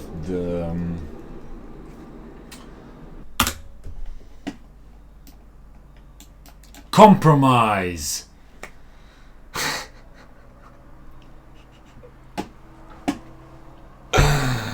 Okay, at least a final way to do this from now on. Jesus. The issue of free trade. In 2016, the typical Republican, if you ask them, what's your view on free trade? If they were able to give you a consistent answer month after month, would say that they're pro-free trade.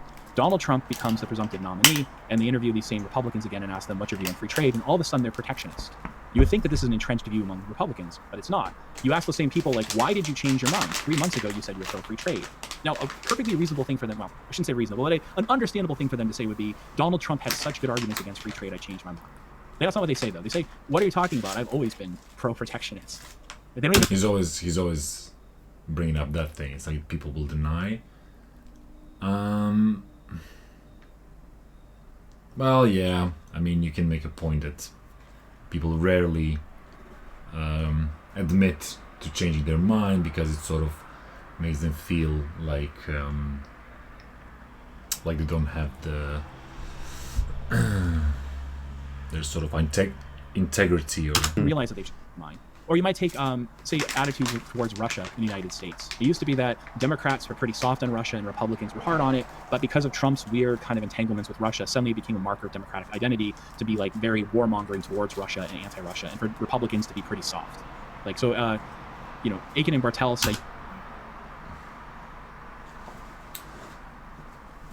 Okay, so what he's sort of arguing here, and so he's sort of arguing, I think what he's sort of like bringing up is the, it's like the changing tides of political parties, and it's like,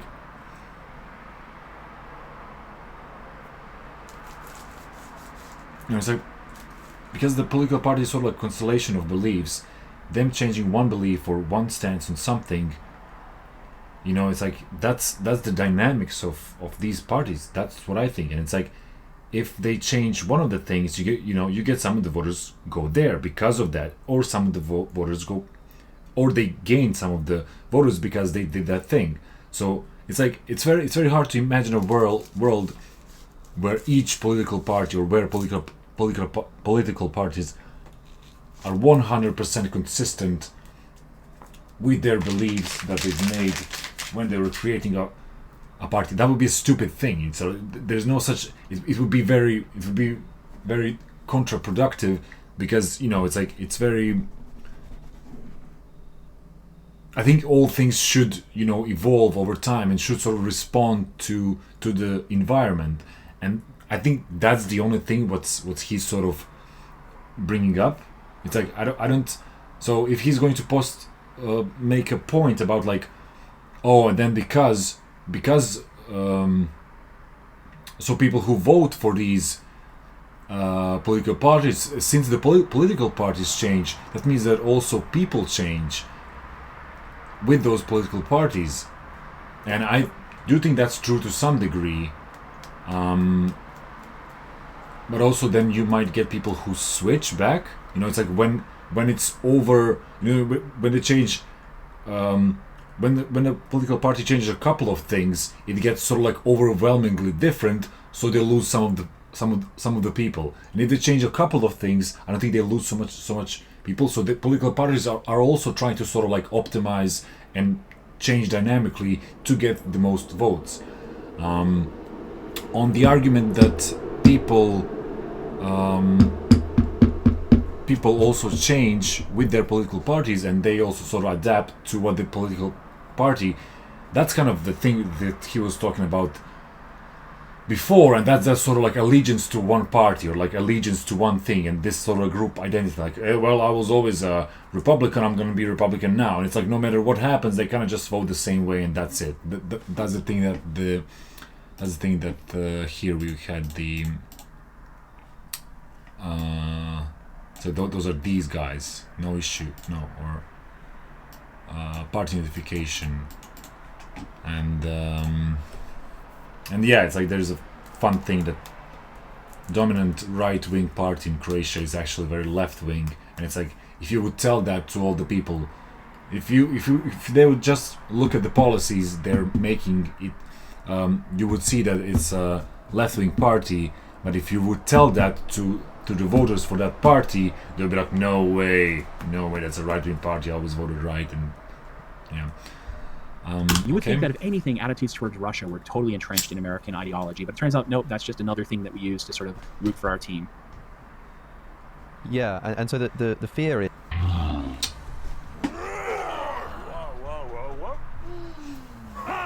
is that people don't know what they're voting for. When they do, it's unclear that the beliefs that they hold that are motivating that vote are, let's say, I don't want to say sincere, but, rationalized and thought out and not just adopted because that's essentially the party or societal line, along with the fact that even if all that were the case and their individual vote might make some kind of difference, when in reality, even in the closest elections, when you have like a few hundred votes in the balance, I think George Bush became the governor of Texas by a margin of something like 500 votes or something, if I'm remembering rightly. And even in those cases, it's still quite a small chance that your individual vote is going to make a difference. All of this put together leads us to a conclusion that what democracy is unfeasible, that it's bad, that it's immoral, that it's... how would you best sort of put into a sentence? Yeah, but how does that... How it doesn't make... Like, if it's such a close vote, how does not every vote count, you know? It's like...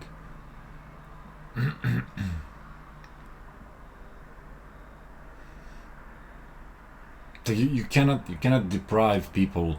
You cannot tell them to not do that and then be like, oh, don't vote. It just doesn't make sense. Like if you participate in government, it's like, please do vote, participate. We have this consensus of like, okay, we're all gonna vote and we're all gonna choose. It's like if they don't do it and none of the votes make sense, then how is that an attitude that is gonna make a creative and working society? What the issue is here with democracy? I mean, I would just say one sentence. God, I have too many sentences to say. I would say the most important thing to think is democracy doesn't work the way you think it does.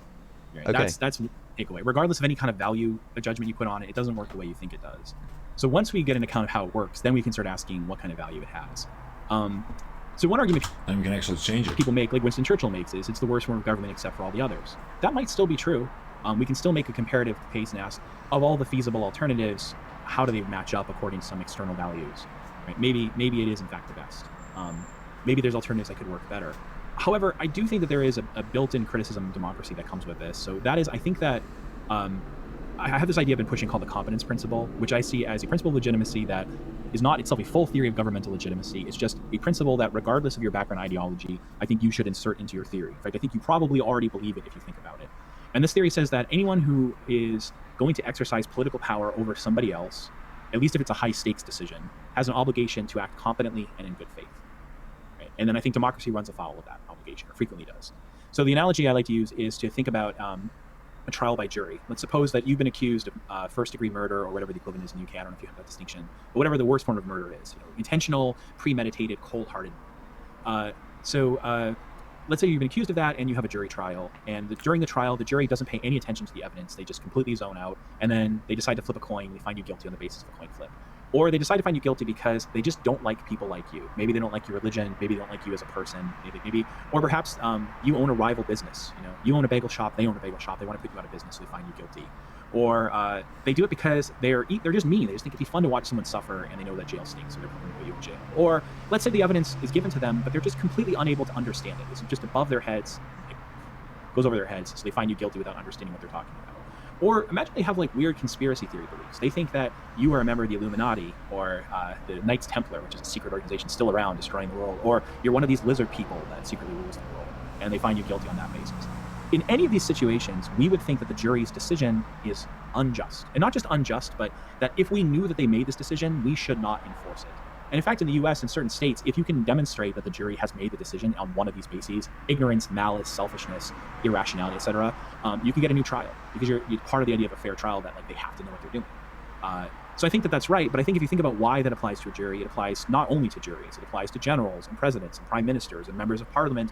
And I think there are a lot of people who agree, yeah, the president or the prime minister has to act competently in good faith. It's not permissible to decide to, instantiate a law because it benefits you selfishly if it hurts the people.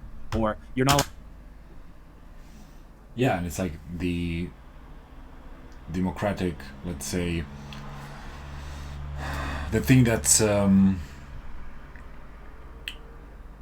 thing that puts that blah, blah, blah, the thing that puts that in control is the fact that you can vote for other people next time. You know, it's like the government is being judged all the time, and if you don't do well, you will not be there. Allowed to just wake up and be like, should we bomb Russia today? Well, I'm going to flip a coin. Heads, okay, I guess the nukes are flying. You're not allowed to do that. So these are deontological constraints on how you decide. Yeah, you're not allowed to do that, because if it's going to be bad for you, you know, it's like you will not get into that place of power. You know, you're gonna ruin the whole political party, the whole thing that they were sort of like trying to build, this confidence, this trust of people. You know, it's like there is a form of what's the word? Give me looking for words. There is a form of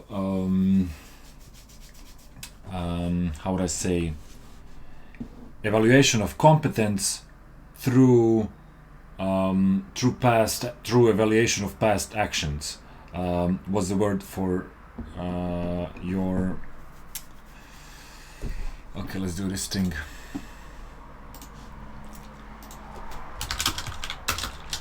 I know that he is a good baker because I've heard about other people and his past experiences that he is good.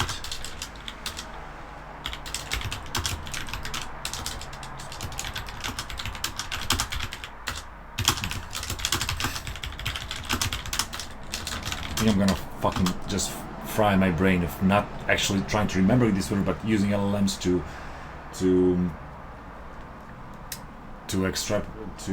extend that cognitive task too. For the heuristic of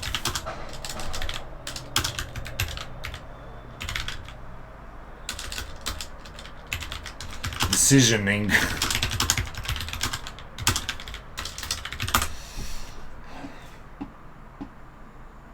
Reputation. So there is a so yeah, I think his analogy kind of sucks, because there's obviously a reputation that's followed, and it's like if you would actually like bomb a nation and it would turn out to be a very bad thing to do, you would get that reputation and you would not be chosen again, and your party would be regarded as a bad party. You must act properly and you must act in good faith. Where they resist this is when you get to democracy, because they're going to tell themselves a story that it doesn't apply here because we're only deciding for ourselves, which I think is just obviously false when you think about it. I think I'm not a paternalist at all. Like, I think it's very stupid for you to drive without a seatbelt, but I think you should be legally allowed to drive without a seatbelt if you're an adult. I think it's stupid for you to do cocaine, but you should be allowed. Well, you know, not stupid. If you do it every day, you know, once in a while, who cares? But if you're like addicted to cocaine doing it every day, I think that's a really stupid choice. But you should be allowed to do that. I think you should be allowed to like eat yourself into diabetes or whatever else you want to do. I think people have radical authority over themselves to make terrible and stupid choices. I am anti-paternalist, like as deep as you can get there. However, when but it's like the thing is, if you have to make some certain guardrails on the like overall consensus of like what's good and what's not, and it's like the thing is the ratio of like, are you going to make it illegal, or you're going to sort of incentivize better behavior, or sort of de-incentivize this type of behavior through, I don't know, some kind of means, or whether you should strictly make it illegal. You know, there's you know, there's certain strength to certain things. You know, it's like not wearing a seatbelt or, you know, doing heroin. It has different outcomes. It has different strengths of you know, how bad that thing is, and one should be legal that much and the other should be legal that much. So yeah, I think it's like in all cases, I think this guy's very, it's very. I don't know how to call this. He's very principled. You know, he believes in these principles, and it's like they don't. It's like if you trace them back to reality, it doesn't. It's like you cannot be so oriented to this idea of a thing. It's like because it doesn't work like that. It's like you will find exceptions as you're trying to make it real. You will find more exceptions that you have to say. It's like, okay, well. So yeah. I don't think he's. You can navigate that well. There needs to be some top-down, bottom-up approach to that too. We make decisions in the political realm. We're not simply deciding for ourselves. It's not like when I go to the voting booth and vote, I'm deciding what is going to happen to me. I'm just an input into a mechanism that decides for everybody. So it's in any actual democracy, it's a small number of people deciding a bunch of rules that will affect other people who oppose the rules, people who weren't able to vote, people who aren't legally allowed to vote, people who are affected by the rules but who don't have the rights, who have any kind of say in them, foreigners, residents, and so on. Future generations. Those are very small groups of people. It's like, okay, let's see how much. How many people in US doesn't have a right to vote?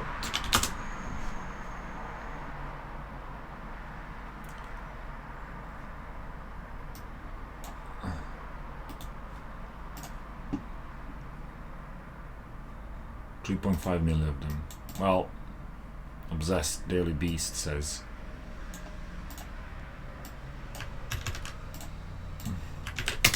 Let's see the very known good factual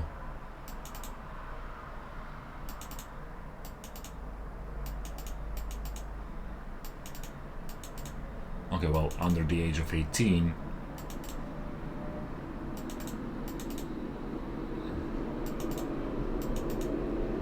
So non-citizens and felonies.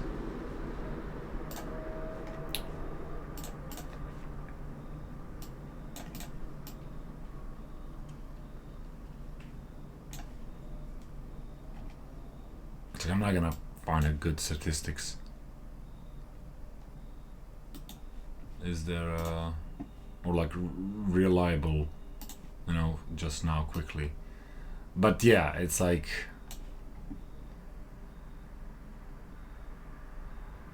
isn't registered. 100 million Americans. 12,000 non-voters. Yeah, but as I said, those constitute non-citizens, which is like okay, and then convicted felonies. I mean, think about how Brexit has a massive effect on future generations, and it was largely decided by elderly people, right? So like people who are just being born now, this will affect their lives, but they didn't get the same, right? So democracy is not us ruling. That's fair point. Ourselves in the way that my deciding to eat too much Cadbury chocolate is me deciding for myself. It's a group of people deciding for others. Yes. And indeed, I think the debate around seatbelts, as far as... Okay, to finish his argument, he said, so that was the argument for a group of people deciding for others.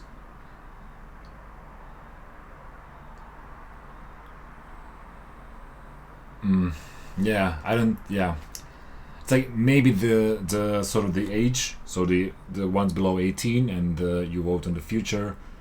So the ones that don't have the right to vote, so they're below 18 years. But when you vote, you get to decide like what's gonna happen in the future. So that might sort of stand. But the alternative to that, it's like how would you? It's stupid to make everybody be able to vote. It's people should vote until there's this competence, and then you would just get children to vote, and that's not a solution to a problem. But so the argument he's making is that so in democracy it's always small, it's always a portion of people getting to vote for other people. He doesn't stand any, I don't think he says any good, because in any other system it's worse. So this is the best one that we have, that gets the most people to decide on most the largest group of people to decide on what's everybody gonna do.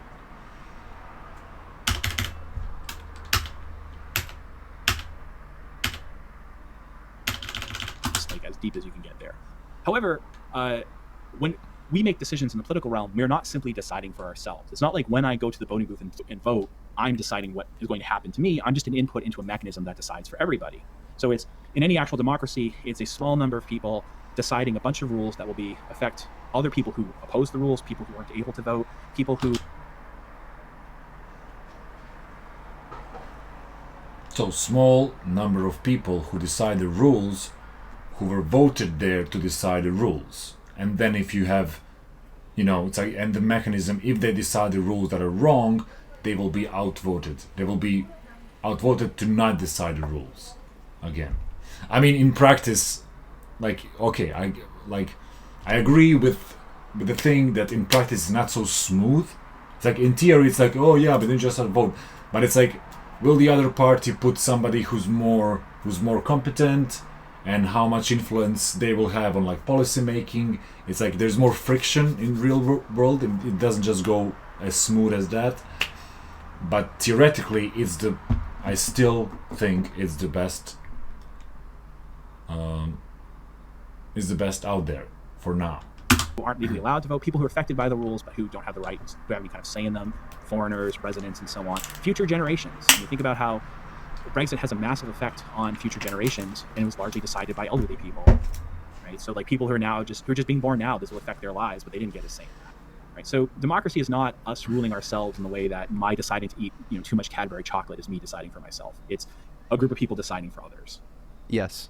And indeed, I think the debate around seatbelts, as far as I've heard it, offers a good analogy, because most people I know who share a sort of anti-paternalism that say, no, even if it's harmful, you should be able to do what you like. You say, okay, wearing a seatbelt, you shouldn't be forced to do it by law. And they say, yeah, sure, I agree with that, actually. Yeah, if you don't want to wear a seatbelt, then fine. Then you point out to people that if you don't wear a seatbelt, then when your car crashes, you're far more likely to harm another person. You fly through the windshield, you crash into the car, it makes the crash worse. And so if you crash into a car... Well, it makes the car worse. It makes the crash worse for you. More so. Or you run over somebody else, it can actually make it more dangerous for them. At which point they then might go, oh, okay, do you know what? Okay, I'm not a paternalist, but because you've just pointed out to me that wearing a seatbelt isn't just about me, I can understand why it should be a legal requirement. And the same thing here can be said of voting, that people don't vote, although they might vote sort of motivated by their own interests, the result of their vote does not only bear upon them.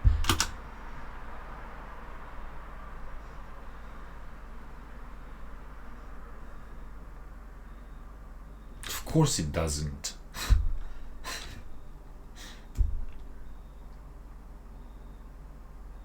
That's the whole deal. It doesn't bear only upon them. It bears upon everyone. So that's why it's a zero-sum game. If you don't go to vote, the other party will, get more seats, and it will affect everyone. So that's just a reason to go and vote. Because it does not only bear upon you.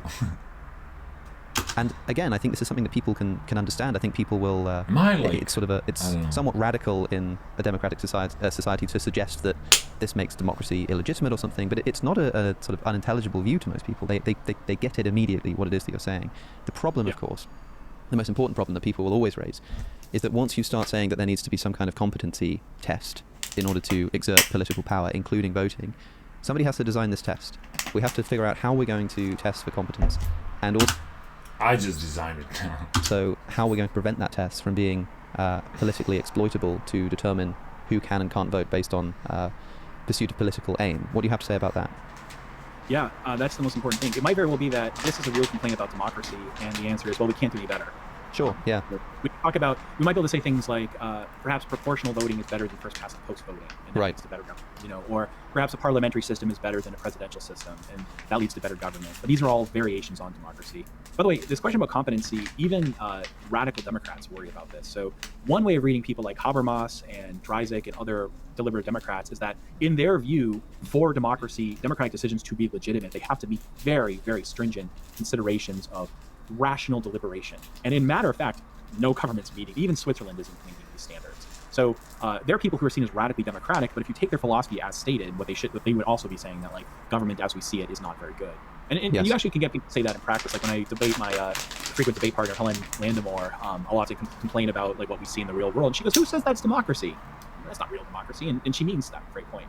So having stringent, but then that very same point applies to them. It's one thing if in a laboratory, a supposedly disinterested researcher can get a bunch of people to deliberate together and produce very good results. It's another question about whether, once this is instantiated to law as a method of decision making, whether it can be done in a fair and just way, or whether it would instead be captured by parties who would try to run deliberation and have the people who facilitate it be biased in a certain way, or jerry-rig who gets to be in the deliberative body in order to generate the results that they want.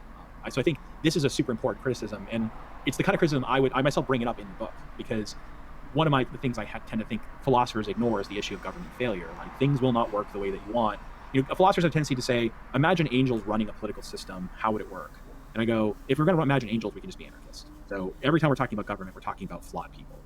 It's a whole other debate, but I think that you get that pretty quickly. So we always have to be, whenever we defend a political system, we have to be saying, how would this work with people like us, not how would it work with angels. Exactly. We need to sort of like red team it, it's like, how can I exploit this, and then try to run through every scenario, brainstorm every scenario how to exploit it, and then angels, we don't need it. We don't need criminal courts with angels. We don't need government. Yeah, you say in the book that if people could debate, well, if we had an ideal monarchy and an ideal democracy, which would be better, but this is kind of a waste of time because that doesn't take into account unideal monarchy, which all monarchies are going to be, at least human monarchies, unideal versus unideal democracies, but even like ideal democracy versus unideal monarchy, or ideal monarchy against unideal democracy. What we need to talk about is the real world, and that is a world of flawed human beings who most of the time don't know what they're talking about.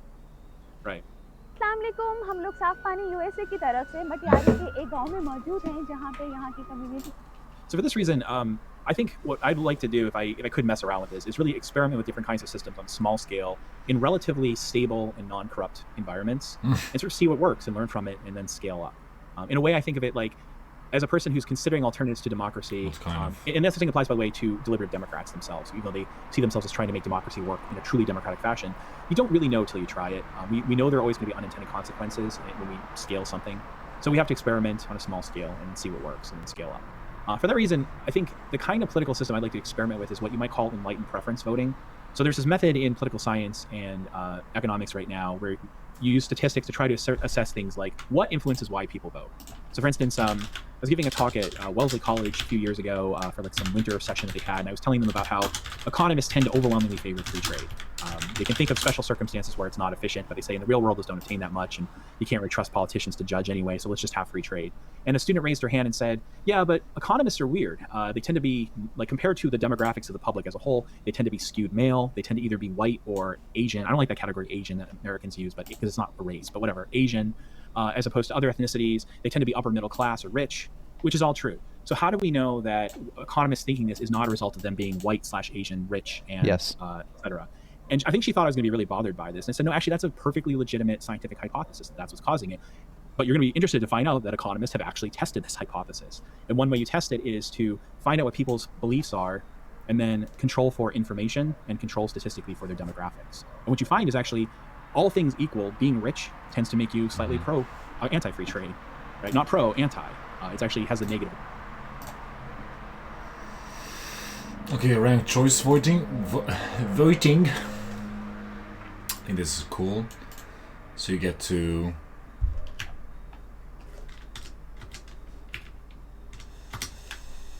with the fewest votes. So you just order them, and then this is also a good point. Skin is better from second and third. So there's less. It's a different negative campaigning. That's when they can. So there's polar affair where candidate's presence in the race causes less favored candidate to win. This shows that votes less votes candidate wasted but can still influence the outcome. Spoiler effect. Candidate's presence in the race causes a less favored candidate to win.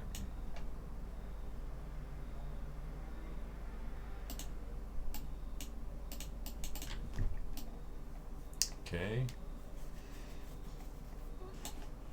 Okay. I think that's a fair optimization.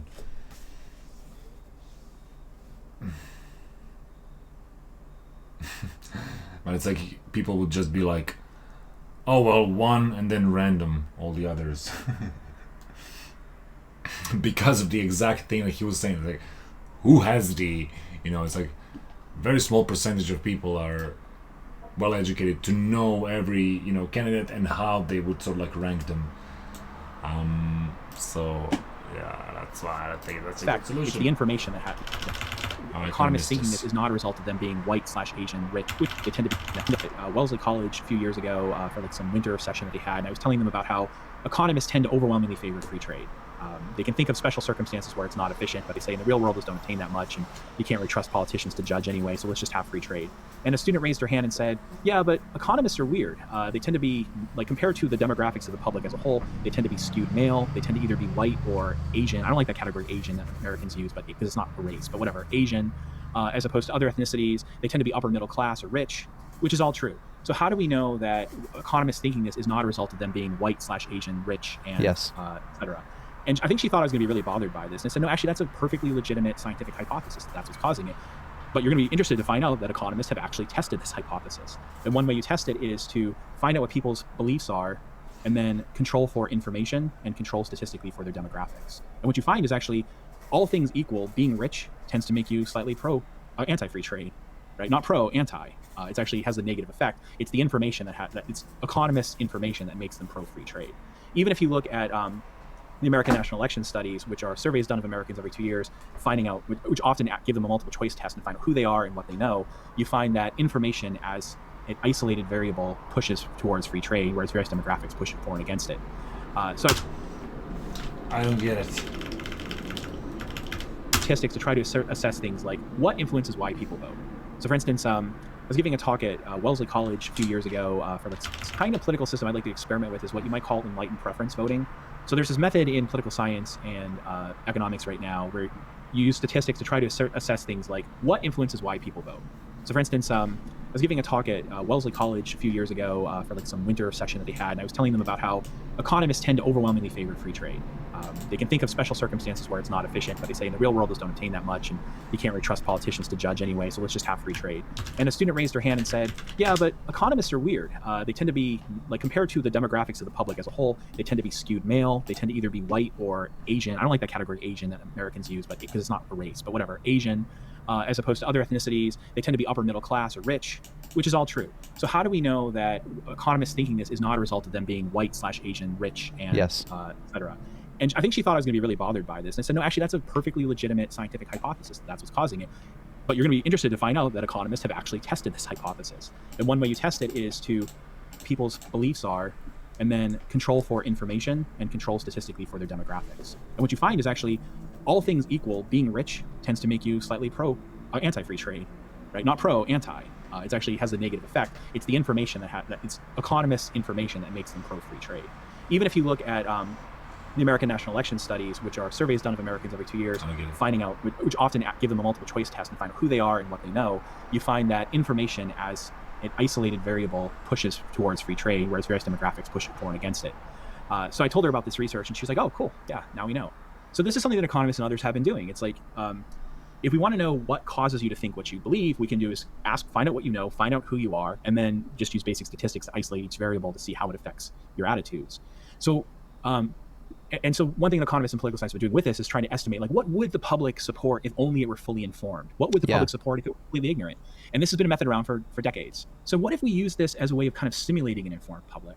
So the idea is, on election day, everyone gets to vote. Children, your cat, doesn't matter. Let them all vote. When they vote, they don't vote. When they vote, they're going to do three things. The first thing is they're going to tell us who they are. There's a question about how we demarcate demographic categories, how will they prove it, and so on. These are complicated questions. It might turn out that it collapses because of this. The second thing they do is they tell us what they want. Whatever it is we're voting on, whether it's who our member of parliament will be, or who the dog catcher should be, or whether a referendum should be passed, whatever it is we're voting on, they give us their answer to that. The third thing they do is tell us what they know. We give them, say, a 40-question battery of questions about basic political information. This test does not determine whether the vote counts. It doesn't exclude some votes and let some votes in. Rather, it goes kind of into this statistical black box.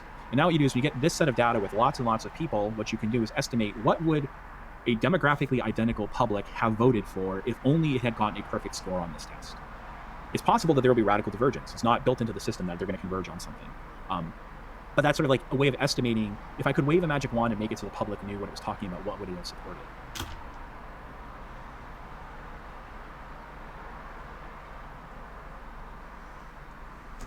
Yeah, okay.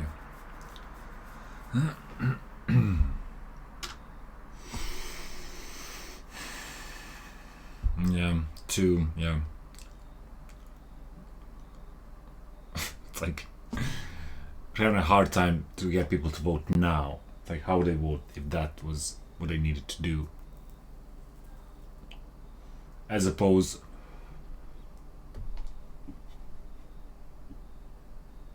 of making a reputational heuristic of their previous votes, and certain voters who have higher weights to reputationally have represented what the majority thinks correctly, so then that would build their reputation as somebody who knows how to read the public well.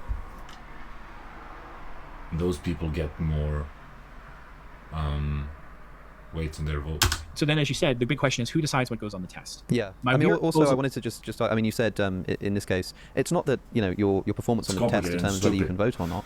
But in a way, it seems indirectly that is what's happening, because the result you get of how would people vote if they were fully informed is going to be skewed by what people are writing as answers to their tests and what it is that they're voting for. So it doesn't sort of count in a direct manner. But I mean, it doesn't count directly when you vote anyway, because your vote is such a minimal contribution. It does seem to still have that effect. And so the question that you were about to go on to of what's on that test is going to be the really important point of contention here. Yeah, I think it is true. Like, after the fact, you could statistically go back and go, okay, well, given how the test happened to work, given everyone else's inputs, it turns out that you had 7.1 times voting power as this person. Yeah. After the fact, ahead of time, you don't really know. It's going to just depend. So I think it's, in a way, yeah, you won't have equal voting power. So that's why, one question is whether this counts as democratic or not. Because sometimes I propose this and people are like, this is just a funky form of democracy. And other people say what you say. No, I guess it's really not truly democracy, because sort of post hoc, we could in principle figure out like who had more power than others. However, it's still going to be like, if it's not going to be like you have a slice of cake and I don't. It's going to be more like I have a very tiny crumb and you have a crumb that's 7 times that, but it's still a crumb. Yeah. Which is why I think we shouldn't make too much of a big of a deal of political equality, because we're not fighting over equal slices of cake. We're fighting over crumbs. So the question, who decides what goes on the test? So here's my bizarre proposal that people think is weird that I would say this, but I actually think it's perfectly sensible. Okay. We have democracy decide. We have a democratic forum, a deliberative democratic forum, and they get to decide what goes on the test. We randomly select 500 people, and we say, you, 500 citizens, we're going to pay you $2,000, and we're going to put you in a hotel for a weekend, and you have to decide what will be on the test that is used to estimate an enlightened public in 6 weeks during the election. You can put anything you want on there. It could be the price of milk. It could be the price of a bus ticket. It could be like unemployment rate. But we just are going to charge you with the question of what counts as an informed voter according to you. And you might think, but these voters are uninformed. How are they going to know? We're not asking them to answer these questions. We're just asking what they think the questions are. And the reason I think this is okay is because the weird thing is, if you go and you ask people, we have studies on this, you go and ask people already what counts as an informed voter, they say really sensible things. Well, you probably should know which laws were passed. You probably should know who the executives are. You probably should know things like the unemployment rate or how much money is being spent on this or that. You probably should know how the government works. And by the way, not just that stuff, you maybe should know things about what it's like to be an everyday person. Maybe you should know the price of a gallon.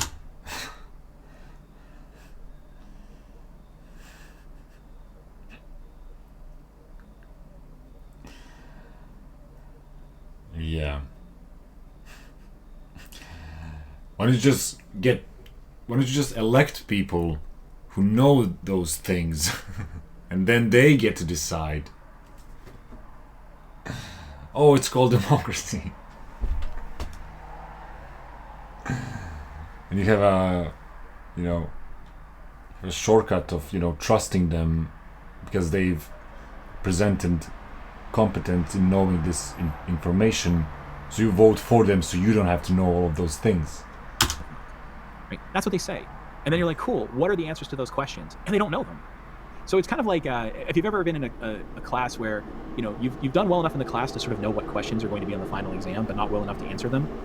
Or my son just took his driver's ed class final yesterday, and it's kind of like they knew the sorts of questions they were going to be asked, but I was there watching kids walk out and some of them were crying because they failed. It's like they knew they were going to ask them questions about right of way, but they didn't actually know the rules of right of way. Yeah, that's where the public is. They know that an informed voter would know something like what the unemployment rate is. They know that an uninformed voter is going to know things like what is Congress able to do and not. They just don't know that stuff. Right? They know that an informed voter should know who their congressperson is. They just happen not to know it. So I think democracies are perfectly capable of deciding what counts as an informed voter, even though they themselves don't meet that test. I mean, doesn't it run into the That's the reason same... why, on that point, that's why some people say this is actually democratic. Because they'll go, well, if democracy decides what counts as competence, then fundamentally that deliberative body decide. I don't want to get into that. Isn't this just like a step back of, I mean, if you look at something like a representative democracy, we essentially say, look, we don't have the time to actually run the government, so what we're going to do is we're going to vote for who we think is competent, and those people get to make the decisions on our behalf. And, once every 5 years or however long it is in whatever country we're talking about, we choose again. We decide, who is this person competent to make the decisions on my behalf, and if they are, then sure. And that's essentially the system that we have here in the UK, for example. What's the difference between that and saying, well, what we're going to do is we're going to decide who's competent enough to vote for those who are competent enough to make the decisions on our behalf? So it seems like it's just maybe sort of adding an extra step to a process that already exists. Like, what's the difference here? Yeah, and if that's all it is, because there's this question: is this democratic or not? And part of me wants to be, well, if it isn't, then that's more radical and you win more philosophy points or something. But in a way, I don't really care. It's just a question of whether it's better. Right? Would it work better? Yeah. And so my work is, empirically speaking, it turns out that when people are voting for the representative, they're not doing what we hope they're doing. They're not doing something like, well, I know we're going to spend so much money on putting all of these people to think of those questions. And then none of the people would show up to vote because, like, they don't want to answer 40 questions. And it's like, ones that do really know how to run the government, but I'm pretty sure it should be run in a social democratic fashion because that's what the evidence I have suggests would support my values. But I'm not really sure much beyond that. But I think that person over there is the person who really knows what they're doing, right? And I'm going to vote for that person, right? That's sort of hope. Like the 6th grade model of democracy is saying something like that. That's a variation of it. But it turns out people aren't doing that. It turns out it's more like I really want to impress my friends that I'm like a good member of our community. So for the same reason I root for this football team, and kind of irrationally root for them even when they suck.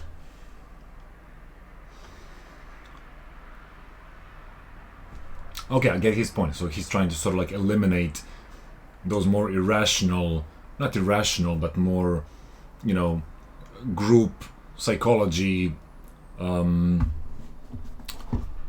parts of voters and sort of like give them less of a weight because they don't know what's actually happening. They just want to like fit into the group, and you could argue that that's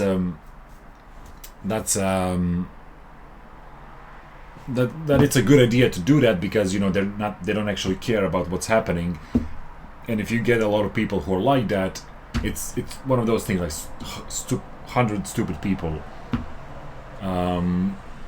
voting for a certain thing because it's cool or because they want to blend in or because somebody told them to and whatnot.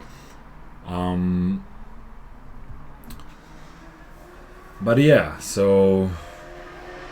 yeah, in my system that I proposed, those people, they could get lucky maybe a couple of times to sort of like predict what the majority is going to vote for because they have, because they got lucky. But like overall, the good voters would be, it's like kind of would be aware of, how things are happening and what things are going on and the certain bubbles and how many of was the ratio of let's say of dumb people versus smart people, and they would make a better educated guess on it than just random people who vote for who are in their little bubble, let's say. So yeah, my solution is better, man. Say things like, like if one thing that happens like in sports and politics is like, let's say somebody commits a foul and they get a red card, right? I'll say that was unfair, and if it's obviously fair, the other members of my team will be like, wow, you're a really good loyal person. You really love our team. So you have this tendency in politics to do the same thing. You say and believe really stupid things because it's proof of your loyalty. That's what's going on in this like social stuff. So they're not picking this person because they're not genuinely picking the person because they think they're the best person to implement it. In fact, the fact that the person's terrible might be the reason they vote for it. It's all this social stuff and politics is incidental. So in a way, you could say what I'm trying to do is fix that part of it, make the system that selects the representatives better. However, it's not quite that because I'm officially agnostic as far as what we're going to be voting on. Maybe this is a system of referenda. Instead of voting for a member of parliament, we just have all policies decided directly through the system. Maybe it's maybe they're doing something else. So it's just whatever it is they're voting for. Given that people tend to use voting for social mechanisms, this is a way of sort of extracting information from the crowd and simulating a wise crowd that's trying to produce the right outcomes rather than a unwise crowd that's using politics for social reasons. How do we protect against political manipulation in that the moment that we've got some kind of test involved as to who gets to be in government, including who gets to vote for who is in government, even just like sort of intricate changes over a very long period of time, unnoticeably so, can lead to quite drastic results. You know what I mean? Like, say we decided that a basic maths competency is needed in order to vote. We say, well, asking questions about politics is too political, so why don't we ask sort of more objective things like maths? Can this person understand logic? Does this person have a familiarity with logical fallacies or how deduction works? But it might be the case that, for instance, universities tend to be left-leaning, and so people with a with a university degree in logic or maths might tend to be left-leaning just by chance, but they also tend to perform better on the competence test. And then you have a populace of people that sort of selects for left-leaning voters. You see what I mean? Like a sort of unintended consequence. Now, this might be very minute and small, but at the beginning, sure, but then they vote for who maybe determines the next competency test, and they vote for who determines the next competency test, and you're slowly sort of changing the nature of the electorate in such a way that leads to, 10, 15 years down the line, obvious political manipulation, and this time they can do it intentionally. Yeah. We pulled it off. We actually did it. Here is something truly extraordinary. The technology. I'm imagining more something like when we have the group that determines what's on the test, we use random sortition of all adults to do that. So one way to check that is just have random sortition. Like we're not going to have any kind of check beyond like you can breathe. You're breathing and awake. You're in. If you get selected at random, you're in. However, I think despite that, there are always going to be instances of this kind of thing. All the time in politics, parties are manipulating the system for their benefit. So I think it'd be hard pressed to find a scientist in the U.S. who thinks first past the post voting is a good idea. It's like pretty clearly a crappy system, but it's not going to change in the U.S. because both the Democrats and Republicans know that their duopoly depends upon this, and they're never going to vote for a new system. So our politics is radically determined by things like first past the post voting, which is a shitty way of voting, right? And it won't change in my lifetime. I'd be willing to bet a lot of money on that. So maybe Alaska might get rid of it, but it's not like it's going to get changed at the national level. Yes, it will be manipulated. It will be abused. So for me, it's like I just think it has to be better. It doesn't have to be perfect. Of course, it's going to be done badly. Of course, it's going to be manipulated. Of course, there's going to be gaming. Of course, if you have things like a facilitator who tries to take this randomly selected group of citizens, and their job is to try to get them to discuss what's going to go on the exam. Of course, political parties are going to try to have some control over who that facilitator is to try to nudge them in the direction of their party. I mean, absolutely, people are flawed, and they're flawed all around, right? So I think the question is not is it flawed, but comparatively, is it better? Does it fix some of the problems? Does it lead to better outcomes? Is it overall a better system? I would. And so I think at the end that's what we're stuck with. I think basically what I try to do against democracy is argue all the deontological arguments for democracy fail. The arguments that say it's good regardless of the consequences or apart from the consequences fail. All we're left with is democracy performs better than the alternatives according to whatever the objective criteria of good outcomes are. Including one of the things I have in the book is to criticize a view that says there's no. Well, you can say a good criteria of an outcome is to not have an autocratic ruler and one-party system. That's good enough. Let's build on top of that. And okay, I agree. He's also saying the same thing, but I think he has too much of a push back to not do something that's democracy, even though what he's arguing is sort of like editing or adjusting the democracy. So saying is that democracy is good because of what it decides. Because he knows that this thing cannot just sprout out of itself, out of nothing, or the thing that I've said for 100 times now, that it's the political system that these ideas would be implied first would be democracies, would never be autocratic one party countries or governments. So if once you get to that point where you're instrumentalist about government, the best government's the one that works the best, then the government can be flawed, it just has to be better than alternatives. So yeah, if there is a problem with any form of epistocracy that you're putting forward, or any form of alternate voting system, people will be quite right to say, well, what about political manipulation? What about the negative unintended consequences that this might have? But the question should always be, is that also true of democracy? And if it is, which is going to be worse? It's been interesting. I think I'm hoping that some of the people listening, this might be the first time they've come across this kind of idea, and so perhaps in a display of irony, we could put it down to a vote or something in the comment section as to whether people like democracy as a political ideal. Jason Brennan, the book that we've been talking about mostly is Against Democracy, published in 2016, but most recently also Democracy, A Guided Tour. I'll make sure that they are linked in the description and in the show notes. Thanks for coming on the podcast. Thanks for having me. If you enjoyed that conversation, then thanks. I'm glad. You can watch more full episodes of the Within Reason podcast by clicking the link that just appeared on your screen. The podcast is also on platforms like Spotify and Apple Podcasts. Don't forget to subscribe. Thank you for watching, and I'll see you in the next one. This is a good comment. I'm gonna give him a like. Okay, yeah, all in all, interesting. I think we went through some cool ideas, and I've learned a lot of new things, but specifically the solutions that this guy have, I don't think are quite good. I think mine are better. So yeah.